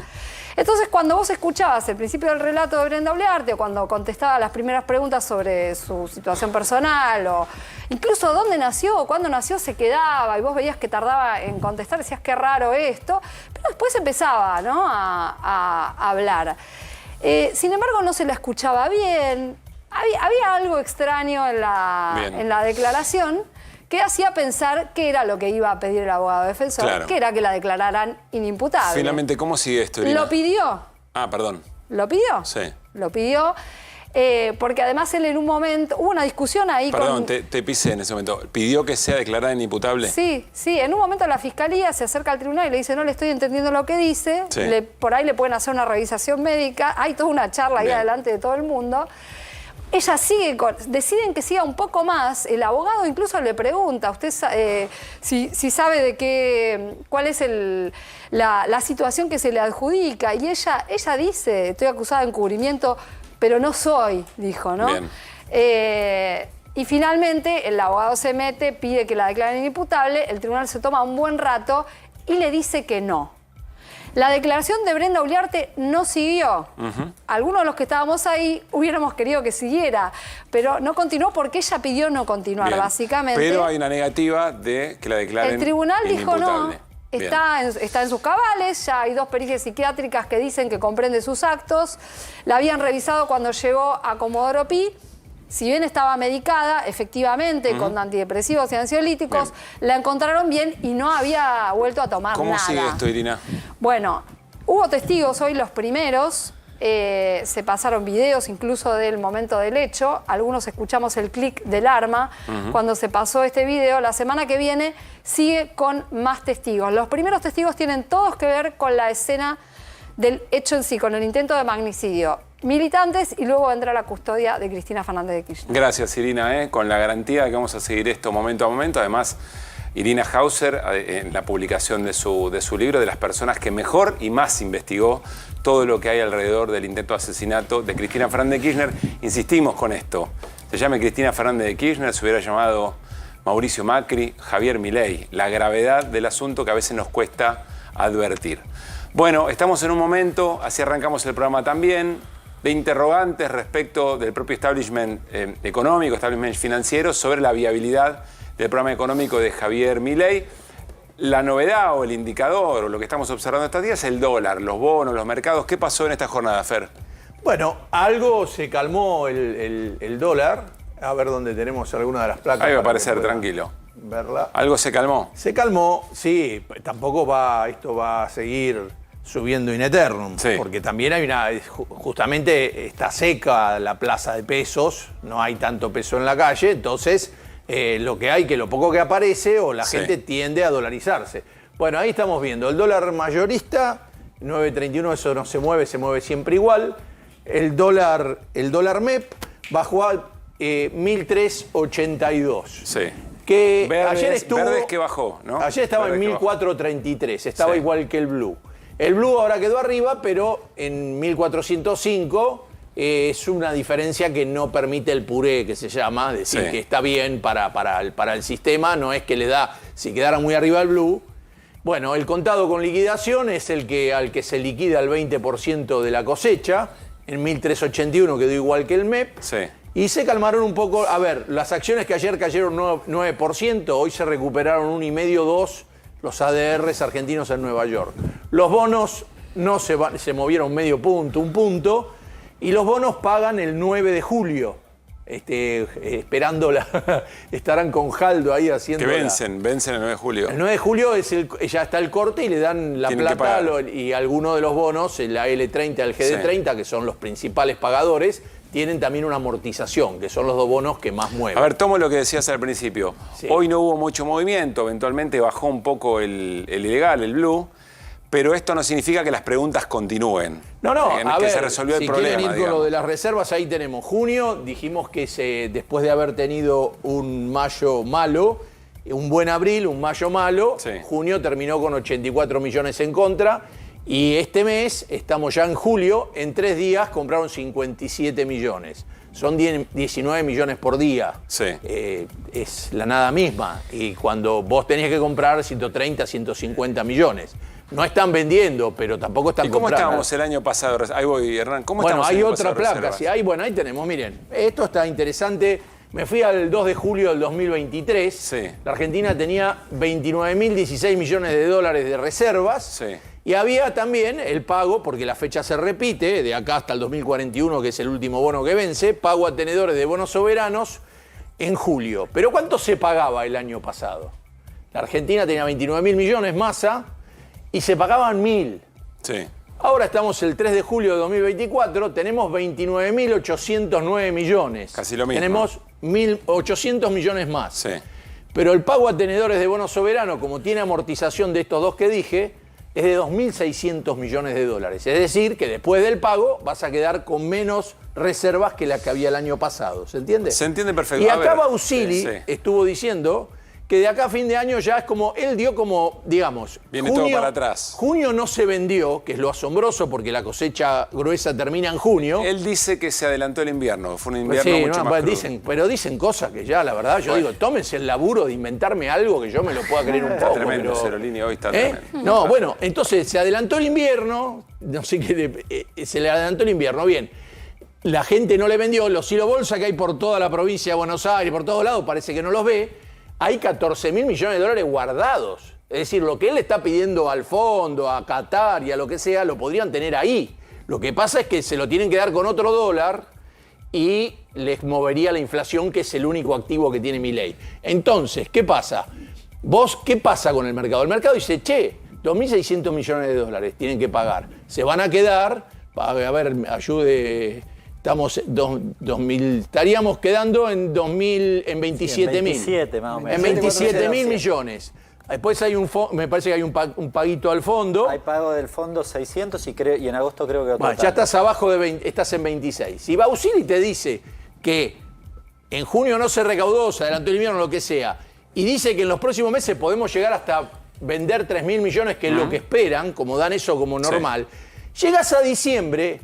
En diciembre, ¿ahí qué estamos diciendo? ¿Qué dice? Hay 2.600 millones de dólares. El arreglo de Guzmán estaba hecho de tal manera que a Massa le tocó pagar el año pasado 1.000 millones, 2.600 le toca pagar ahora a Milei. ¿Sabe cuánto se paga en diciembre de bonos soberanos? ¿Cuánto? 6.400.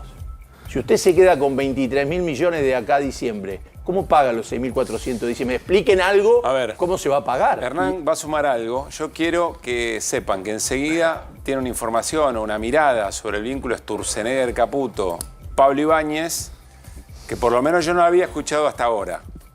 Y es un vínculo muy importante para esto que nos está contando Fernando Cerolini, o debería decir, de qué manera Sturzenegger está usando esta información en su tensión con el ministro de Economía. ¿Qué, Hernán? Sí. No, Sturzenegger tiene más ganas de quedarse en ese lugar. Lo que pasa es que si asuma Sturzenegger es un terraplanista económico. Al día siguiente tenés una devaluación y desarma el cepo. Bueno, pará, hay cuenta Pablo. Pero no me quiero meter, quiero decir otra cosa. Dale. ¿Tiene alguna ventaja en este tercer trimestre respecto al uso de los dólares en relación a lo que decía Cero? El Fondo Monetario le deja usar parte de los dólares en este tercer trimestre porque considera que estacionalmente es de mayor, digamos, gasto de dólares. Sí. Ahora, tiene un problema respecto a lo que decía Suero, que es muy cierto. ¿Sabes cuánto? Si hoy se tuviese que rolear la deuda en dólares el gobierno, la tasa de interés está entre el 20 y el 30%. Es imposible que rolee ese valor. Es decir, tiene que resolver de acá a fin de año, porque 6.000 millones si no lo tiene que poner, y no los tiene. La cuestión de fondo, y por esto uno estima que este tema puede subir así, bajó un poco, pero para mí encontró otro piso. No está resuelto. Porque no está resuelto la cuestión de fondo, que es el tipo de cambio está apreciado y no permite comprar dólares. Y esta es la discusión que tuvo con el fondo, que tiene con los bonistas, que tiene con el mercado y que todavía no se resuelve. El gobierno no dijo nada al respecto. Lo que ayer nos decía Heller, cuidado con analizar tanto el síntoma y dejar de pensar en cuál es qué es lo de fondo. A ver, Ibáñez. Atención con la información que trae Pablo Ibáñez. Lo anticipa Letcher, que es ¿qué pasaría si el ministro de Economía fuese Federico Sturzenegger? Repetime eso. ¿Qué pasaría si el ministro de Economía en algún momento fuese Federico Sturzenegger? Sí. La discusión que en el mundo económico están reflejando de lo que está pasando en el gobierno es cómo se desarma el cepo. Y como decía Hernán, la teoría de Sturzenegger es que el cepo se tiene que sacar de un día para el otro sin ninguna precondición y que ocurra lo que debe ocurrir. Eso es lo que dice Sturzenegger, el cepo hay que sacarlo ahora porque no va a haber mejor situación. Ahora, eso claro, porque se tiene que hacer cuanto antes, porque va a haber un rebote, porque va a haber un rebote, porque va a haber una devaluación y hay que llegar mejor al año que viene donde tenemos la etapa electoral. Es un sinceramiento de un pifie. El subtexto político es... A ver. Estuvimos 6 meses, tengo 6 años porque parece que fueron largos. Estuvimos 6 meses esperando que Caputo cumpla la promesa de traer dólares para desarmar el cepo y no trajo un solo dólar. Entonces lo que dice, o lo que da a entender la gente que en torno a Sturzenegger, hay que terminar con esta cantinela de esperar que vengan dólares para salir del cepo porque o no van a venir o vamos a perder muchos meses para que eso ocurra. O sea, a ver si vemos la escena. Al presidente o al entorno del presidente, Sturzenegger o su propia gente está diciendo, ya está, cortala con Caputo, no viene un solo dólar, no va a entrar un solo dólar, no cumplió, o hacemos ahora la salida del cepo o no la hacemos más. Con o sin Caputo, decía, el modelo Caputo de salir del cepo con dólares, no va a haber dólares. Por lo tanto, renunciemos a eso y vamos a sacar. Si es Caputo el que quiere hacerse cargo de salir del cepo sin dólares, que lo haga él. Yo simbólicamente se puse en una oficina al lado con Sturzenegger. Sí. Lo cambio, abro la puerta y lo pongo a él. Perdón. Está bien. No, esto, a ver, cerramos. si Caputo hubiera hecho, cuando hace la mega devaluación del 118, la salida del cepo, hubiera sido raro, pero ya el golpe era tan impactante que hubiera sido una cosa más y después dejar flotar el dólar no hubiera sido tan difícil. Lo que se encuentra, la encrucijada en que se encuentra Milei es la encrucijada en que se encontró Massa cuando le dijeron la sequía nos mata. ¿Qué hacía Massa? Una devaluación y apostaba en pocos meses a recomponer o mantenía el nivel de actividad. Massa decidió mantener el nivel de actividad. ¿Qué decide Milei por ahora? Mantener la baja de la inflación forzada. Bueno, más allá de lo que pudiera haber sido y lo que no parecía, el dato político que nos trae Pablo Ibáñez es hay quien le está susurrando al presidente, che, es tiempo de Sturzenegger porque Caputo no cumple, no trae los dólares y Sturzenegger dice que a pelo, así como está, te levanta el cepo. Habló de economía, lo escuchamos hace un rato, el gobernador de la provincia de Buenos Aires, Axel Kicillof, se metió con el Pacto de Mayo, pero sobre todo está observando qué es lo que pasa en la economía real, más allá de todas estas variables más financieras. A ver qué decía.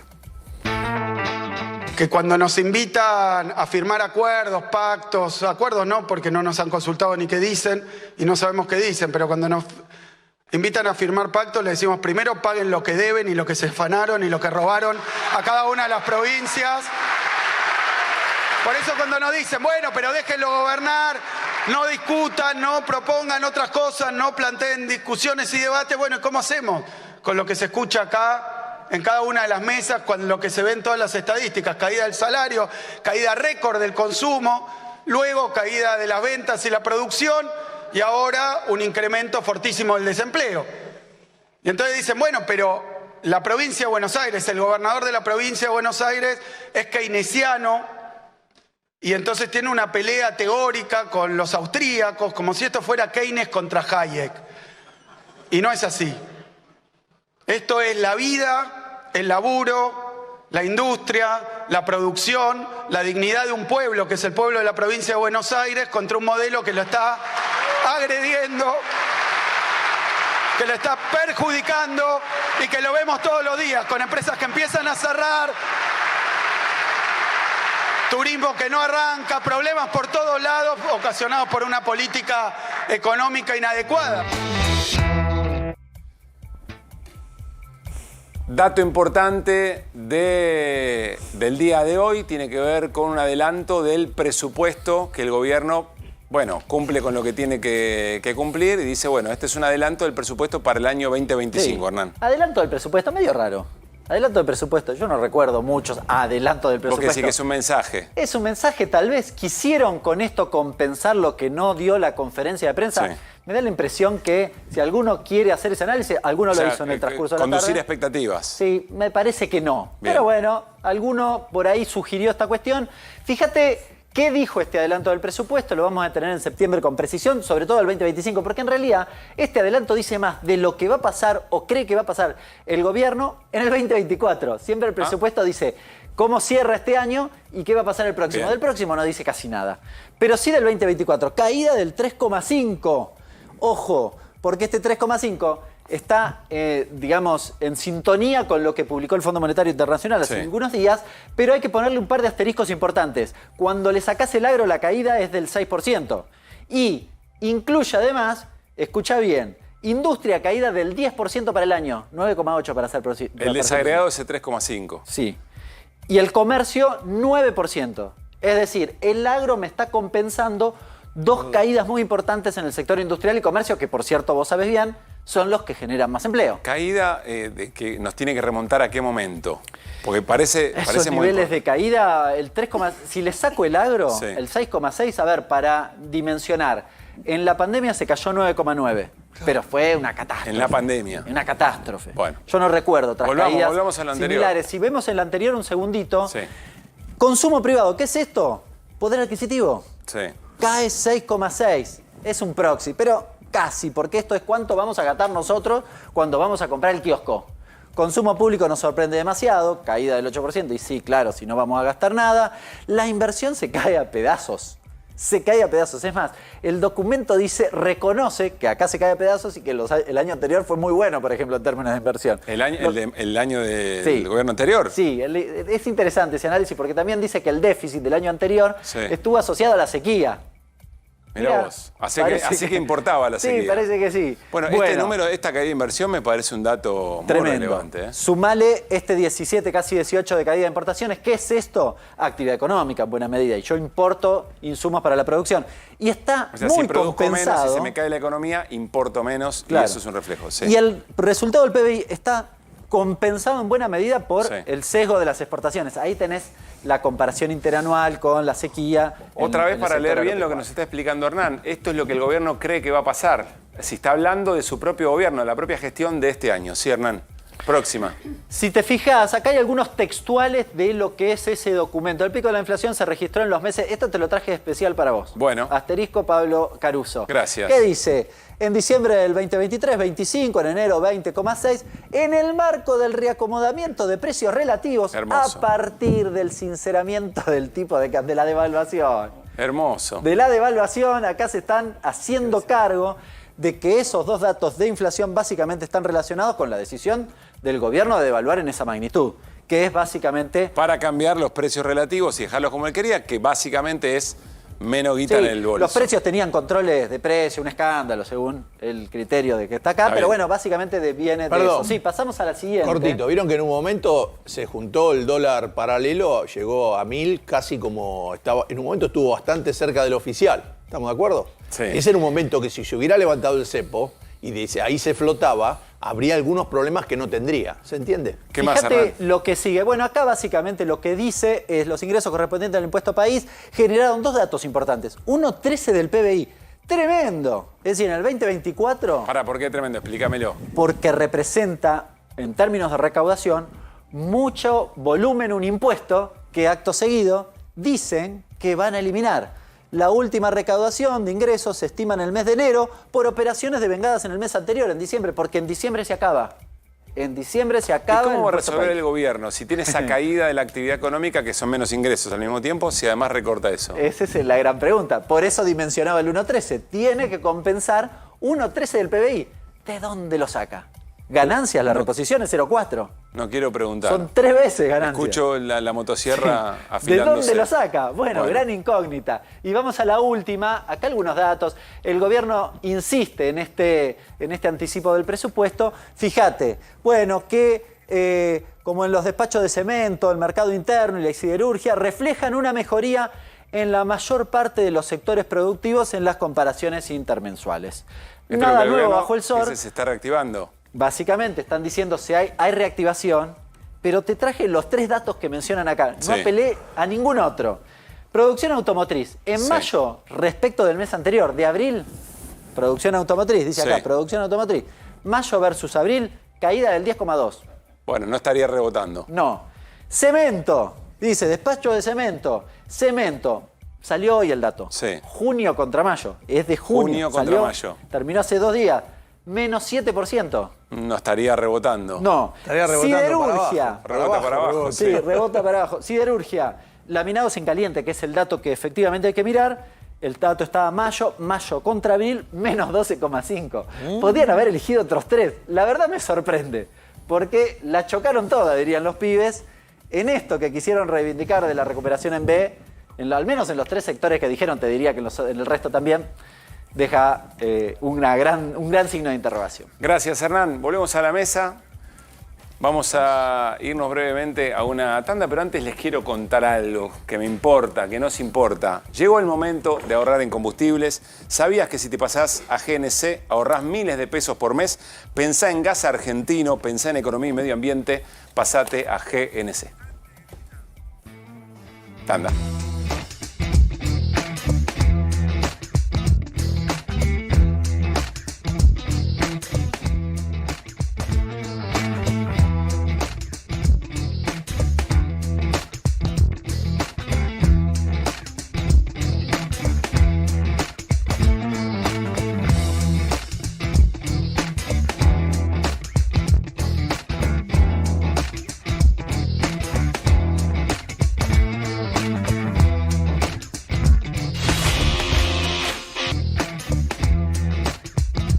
Seguimos en QR aquí en A24, vamos hasta las 11 de la noche. Ya está con nosotros, se suma para el análisis, para conversar, para la charla y para el debate, Juan Manuel Abalmedina, actual vicepresidente del PJ en la ciudad de Buenos Aires, ex jefe de gabinete, ex senador nacional. Juan Manuel, ¿cómo estás? Bienvenido. ¿Qué tal? Muy buenas noches. Gracias por estar. No, por favor.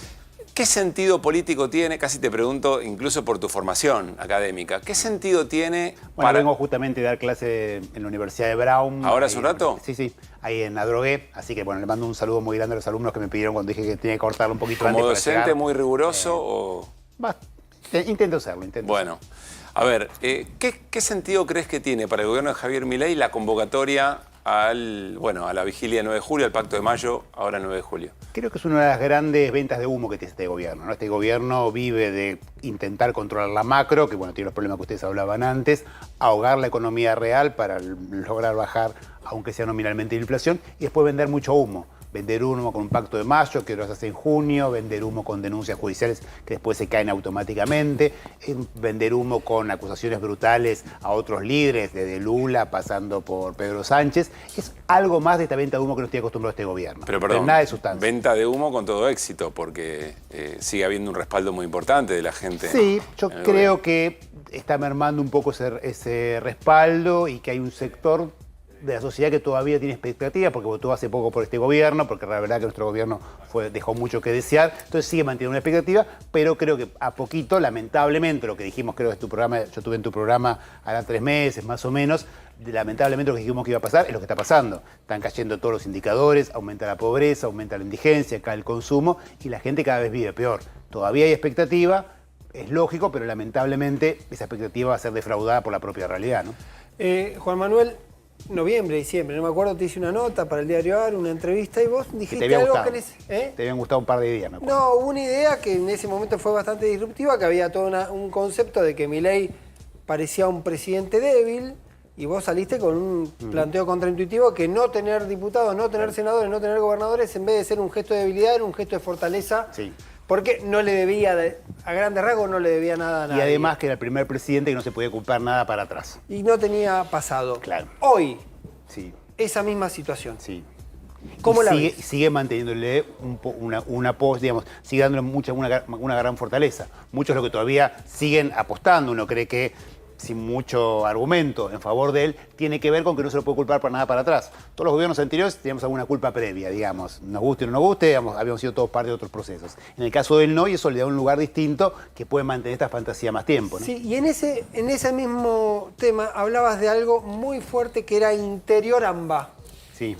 Y la particularidad de que ser un referente de la ciudad de Buenos Aires expresaba muy bien, hoy también lo decía Aime, expresaba paradójicamente bien al interior, mide mejor en el interior que en el AMBA. Claramente, yo lo marcaba claramente, si las elecciones hubieran sido solo en el AMBA, Javier Milei entraba tercero y no había segunda vuelta porque Sergio Massa se imponía en la primera vuelta. Una realidad totalmente distinta a la que vimos en el interior. Cuanto más lejos estaba del obelisco, más apoyo tenía. ¿Y por qué Milei no logra viajado, eso? ¿no? ¿Por qué Milei, siendo un hombre muy porteño, muy casi técnico en lo que es la formación de financiera, económica, ¿por qué lo logra? Porque logró expresar, como gran parte de las derechas radicales, nuevas derechas que hay en el mundo, expresan esa bronca, ese hastío, esa indignación con lo que se ve en el centro, ¿no? Como en Europa es Bruselas, bueno, en Argentina es la ciudad de Buenos Aires, ¿no?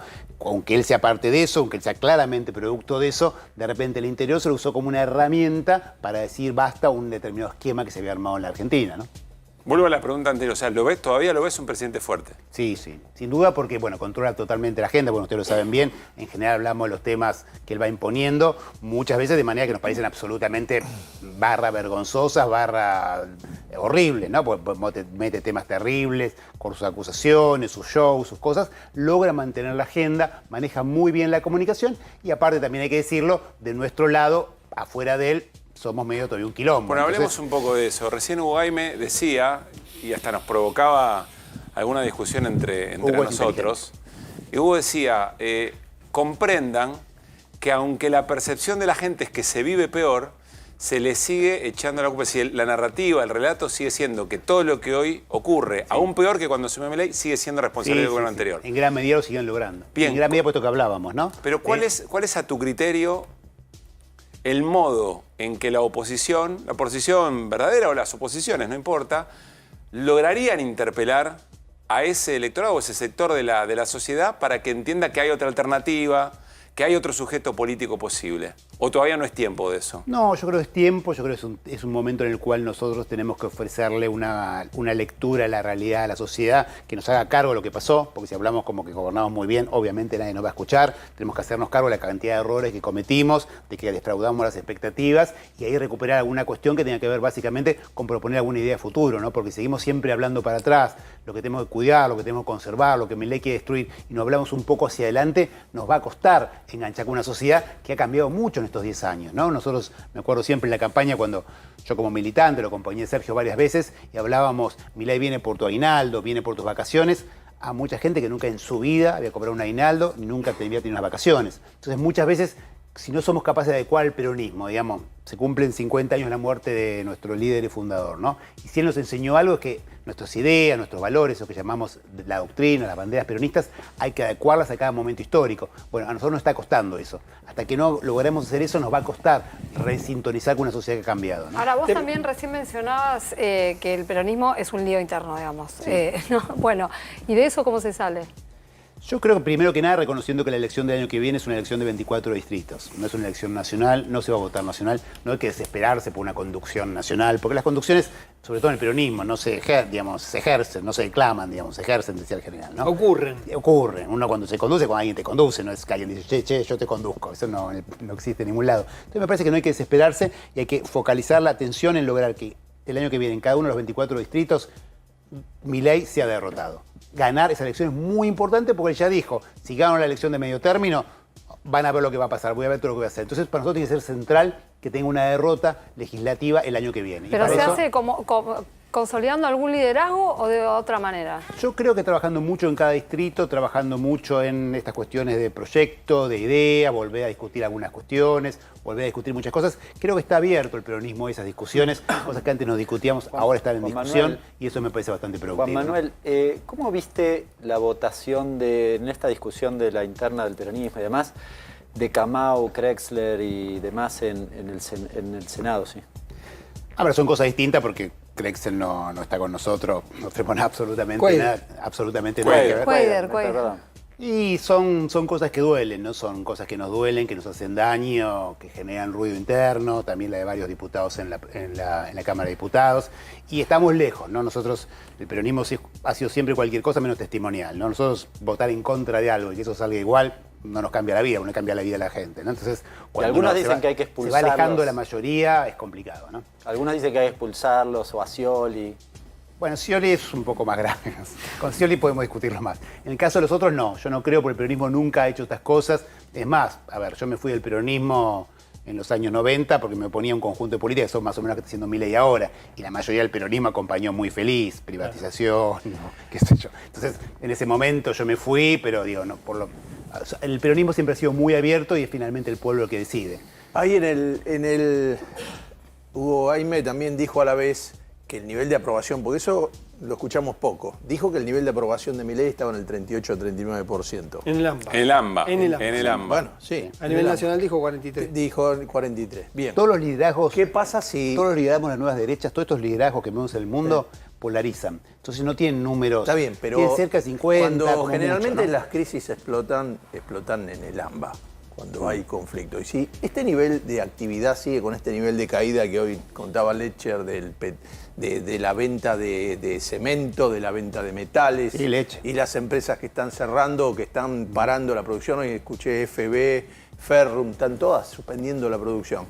Si se produce una crisis, previo a que las oposiciones, entre comillas, se organicen, ¿cómo ve que se resuelve? Porque vos está diciendo que es un presidente fuerte. Pero un presidente fuerte que... Sigue siendo un presidente fuerte, sobre todo en comparación con lo que está haciendo, ¿no? Cualquier presidente normal, con semejante y salvaje ajuste y con las declaraciones que hace, estaría hoy creo que como la peruana, digamos, claro. 10% como mucho de popularidad. Él, por esas razones, sigue siendo un presidente fuerte y sigue manejando sobre todo la expectativa. Si se le avanza, ¿no?, la crisis económica fuerte y se le acelera, ¿qué pasa ahí?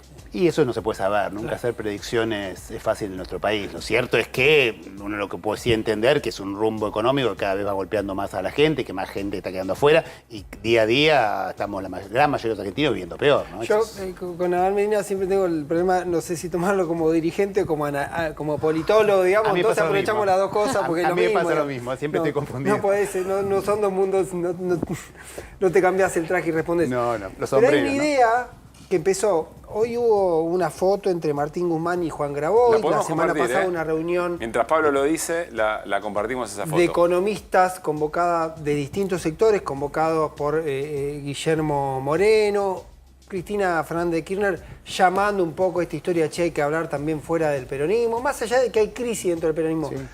Cito a Juan Manuel Olmos que dice, empieza a cambiar la polarización del sistema político argentino, que fue durante mucho tiempo kirchnerismo, antikirchnerismo, empieza a aparecer una figura que es Milei, anti-Milei. Y hay que componer, con el peronismo como centralidad, un frente anti-Milei. Totalmente de acuerdo. ¿Ves eso? Totalmente de acuerdo. Digo, para ganar el año que viene tenemos que hacer eso.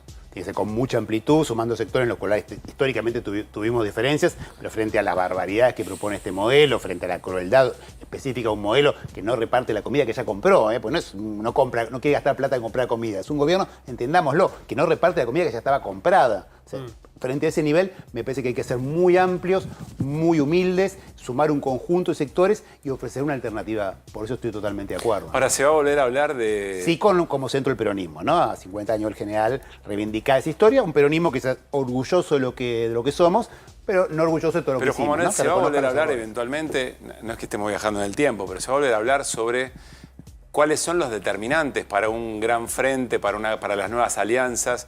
¿Es ganarle a Milei o es ir detrás de un programa que después se puede ejecutar y no sea contradictorio? Muy buena pregunta. Me parece que para las elecciones del año que viene, que son elecciones legislativas de medio término, frenar estas políticas. Sí o sí, para la próxima elección presidencial, un programa claro de gobierno, que la gente sepa cuando vota que está votando. Me imagino una gran interna, una gran paso en la que participen distintos candidatos, pero que cada uno se comprometa a llevar adelante determinada política y no que lo que se vaya a hacer quede para una discusión después de que ganemos, porque esto que ganamos nosotros y por solo ganar el peronismo, las cosas se arreglan, ya nos dimos cuenta de este gobierno que de que las internas desgastan y después tenemos el ejemplo de México, que fueron 5 candidatos y terminaron ganando por escándalo. Sí, digo, ¿esto ¿cómo es? ¿Un politicólogo? Politicólogo. Politólogo. Politicólogo. Se entendió. No, a ver, las internas cuando son bien desarrolladas, cuando se discuten ideas, cuando se discuten programas, suman, ayudan, cuando no se personalizan, cuando uno las hace, tenemos los dos ejemplos, ¿no? Que vos decías de México, que fue con encuesta, pero también fue una encuesta fuerte. El Frente Amplio Uruguayo. El Frente Amplio Uruguayo. Se matan por un y el lado, antiejemplo, el PRO, ¿no? La interna brutal que se mataron, fortaleciendo a Milei entre Patricia Bullrich y Horacio Rodríguez Larreta. ¿Qué está haciendo Macri?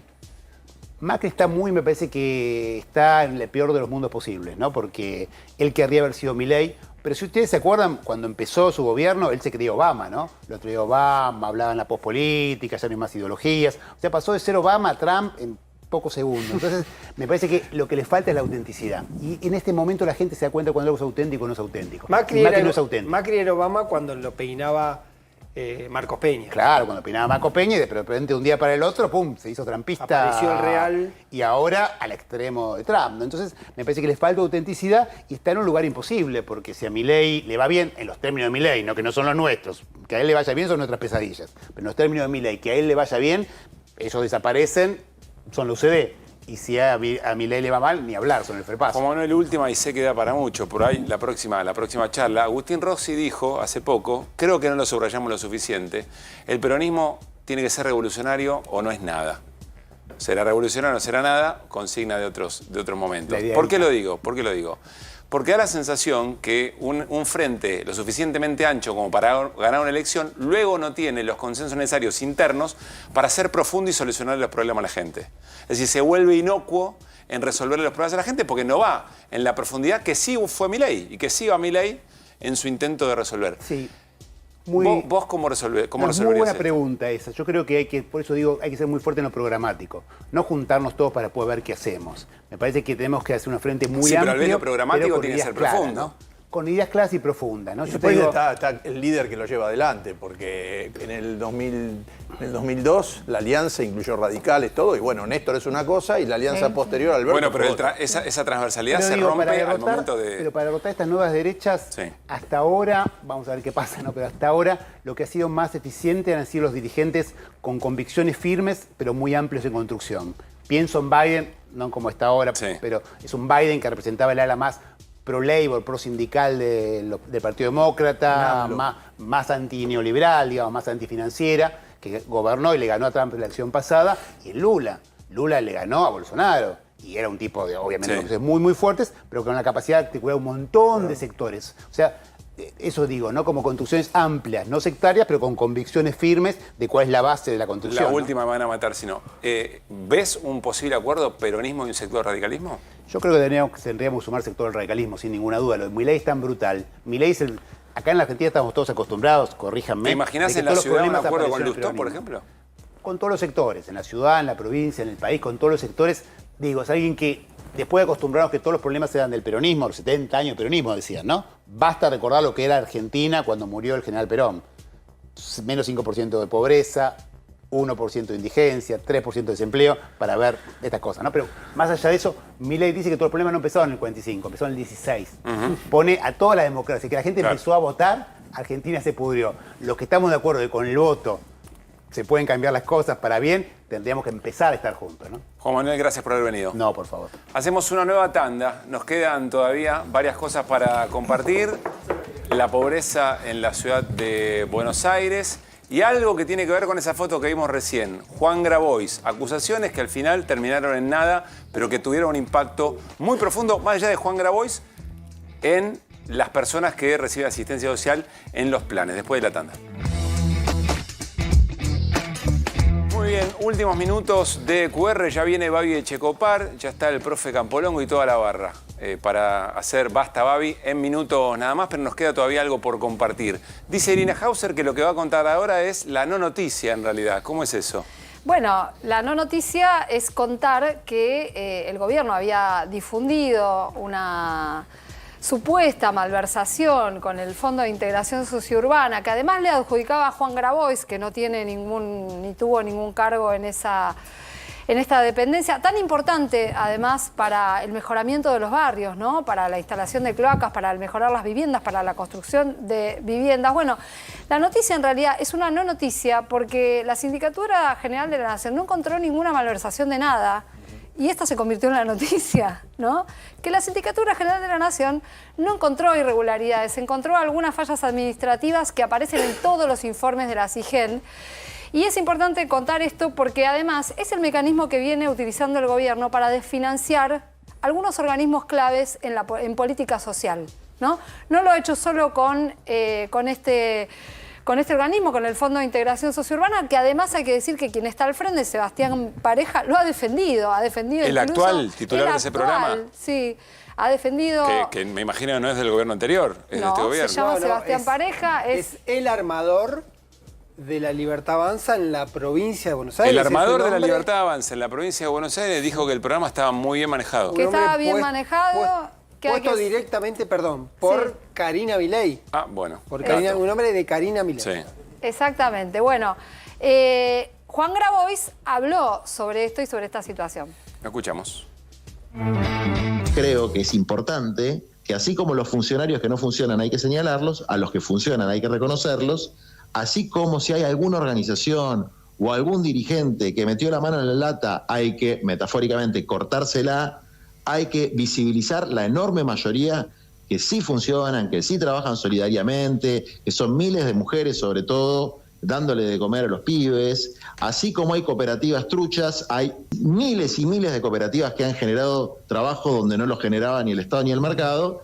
Y eso hay que ponerlo de manifiesto. Entonces se nos ocurrió que la Universidad de Buenos Aires, que tiene un nivel de prestigio muy alto, haga una auditoría económica, social, de impacto, por si a alguien le interesa saber la verdad y no repetir estúpidamente falsas noticias o difamaciones que se hacen de manera gratuita e impune.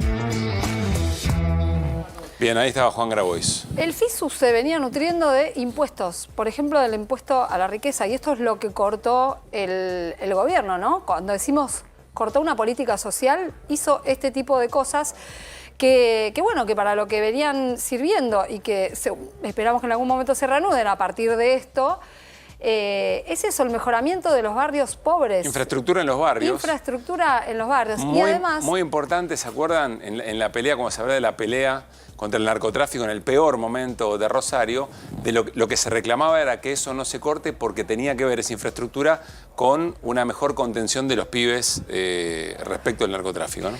La semana pasada varios representantes de la Iglesia se juntaron justamente para remarcar esta situación. Y hay otra cosa para decir, que es que el FISUR como tal y como política pública atravesó distintas administraciones. No es de ahora, es una herencia del macrismo. Gracias, Irina. Datos de pobreza en la ciudad de Buenos Aires, Hernán. Sí, sabes, Pablo, que los datos de pobreza a nivel nacional se publican de manera semestral, así que vamos a tener que esperar probablemente hasta agosto, septiembre para conocer los primeros datos del 2024, del primer semestre, pero sí se conocieron los de la ciudad de Buenos Aires, que lo publica trimestralmente. Y los datos, la verdad, que dan cuenta de un incremento muy significativo de la pobreza. Mira, pasa del primer trimestre del 23, que era 15,8, a este primer trimestre 30,4, prácticamente se duplica. 30,4% de pobreza, la indigencia pasa algo parecido, de 5,5 a casi 11%. Tremendo el incremento tanto de pobreza como de indigencia en este primer trimestre. Este cuadrito que están viendo ahí, en realidad está bueno para mirar, para ver qué pasó a lo largo del tiempo con estas dos variables. Si vos te fijás, por ejemplo, la indigencia era 6,6 en 2015 y recién lo acabo de mencionar, 15,3, prácticamente entre se duplicó y se triplicó. Algo parecido pasa con la pobreza del 10% a casi el 20%. Pero si mirás, no importa las referencias de abajo, pero ¿ves los bastones celestes del medio que se van reduciendo? Y la clase media. Pasó de ser casi el 55% al 37% ahora. Podemos concluir, y el año pasado era 49, es decir, casi 50 a 37, se comió 13 puntos. Si hay algo que podemos concluir es que la política de Milei en materia de ingresos le da en la línea de flotación a los sectores medios. Básicamente el aumento de las tarifas, el aumento de la mayoría de los productos ha hecho que se reduzca de manera muy significativa lo que representa la clase media en materia de ingresos en la Argentina. Insisto, año pasado 50%, hoy 37%. Hoy le preguntaba a Ávila de Proyecto 7 respecto de la situación de indigencia y personas en situación de calle en la ciudad de Buenos Aires. Mínimo 12.000 personas calculan. Recuerdan, el fin de semana pasado 3 personas fallecieron por hipotermia, personas en situación de calle, en Retiro, en Palermo y en Valvanera. Se viene un fin de semana muy frío nuevamente. Y yo le preguntaba, bueno, ¿qué tan dramática o qué comparación tiene esta situación con otros momentos? Me decía, no, este no es el peor momento está por venir. El peor momento de personas en situación de calle está por venir. Y no solamente respecto de lo que la ciudad de Buenos Aires podría hacer o no, sino eventualmente el rebote de lo que está pasando a nivel nacional. Vamos a hablar de esto en los próximos días. Bueno, nos estamos yendo, insisto, quédense. Ya viene Babi Echecopar para hacer Basta Babi con todo el equipo. Nosotros nos vamos como vinimos, con las voces del día. Pasen una buena noche. Mañana a las 9 la seguimos. Chau.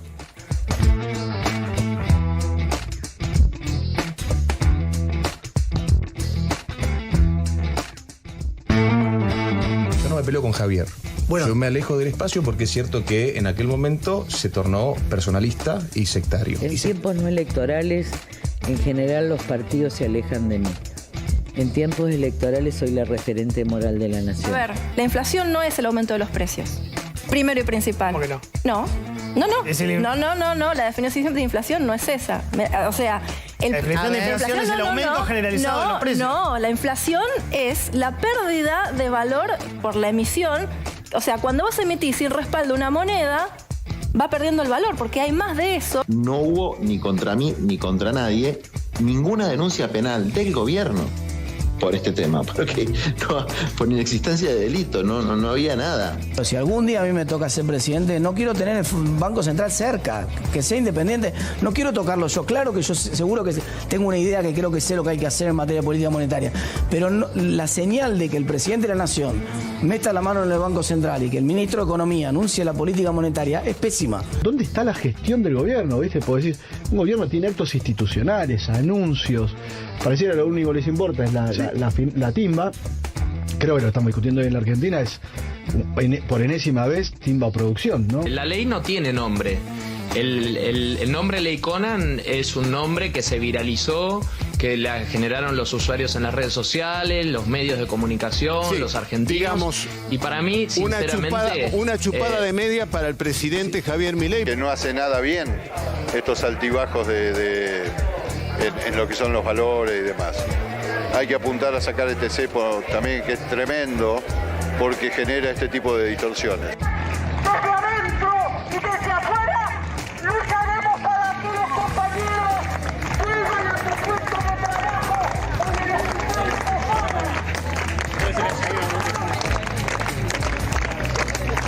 Que diga la verdad y nada más, y nadie le va a decir nada, que cuente lo que ella vio, lo que ella sabe, y nada más.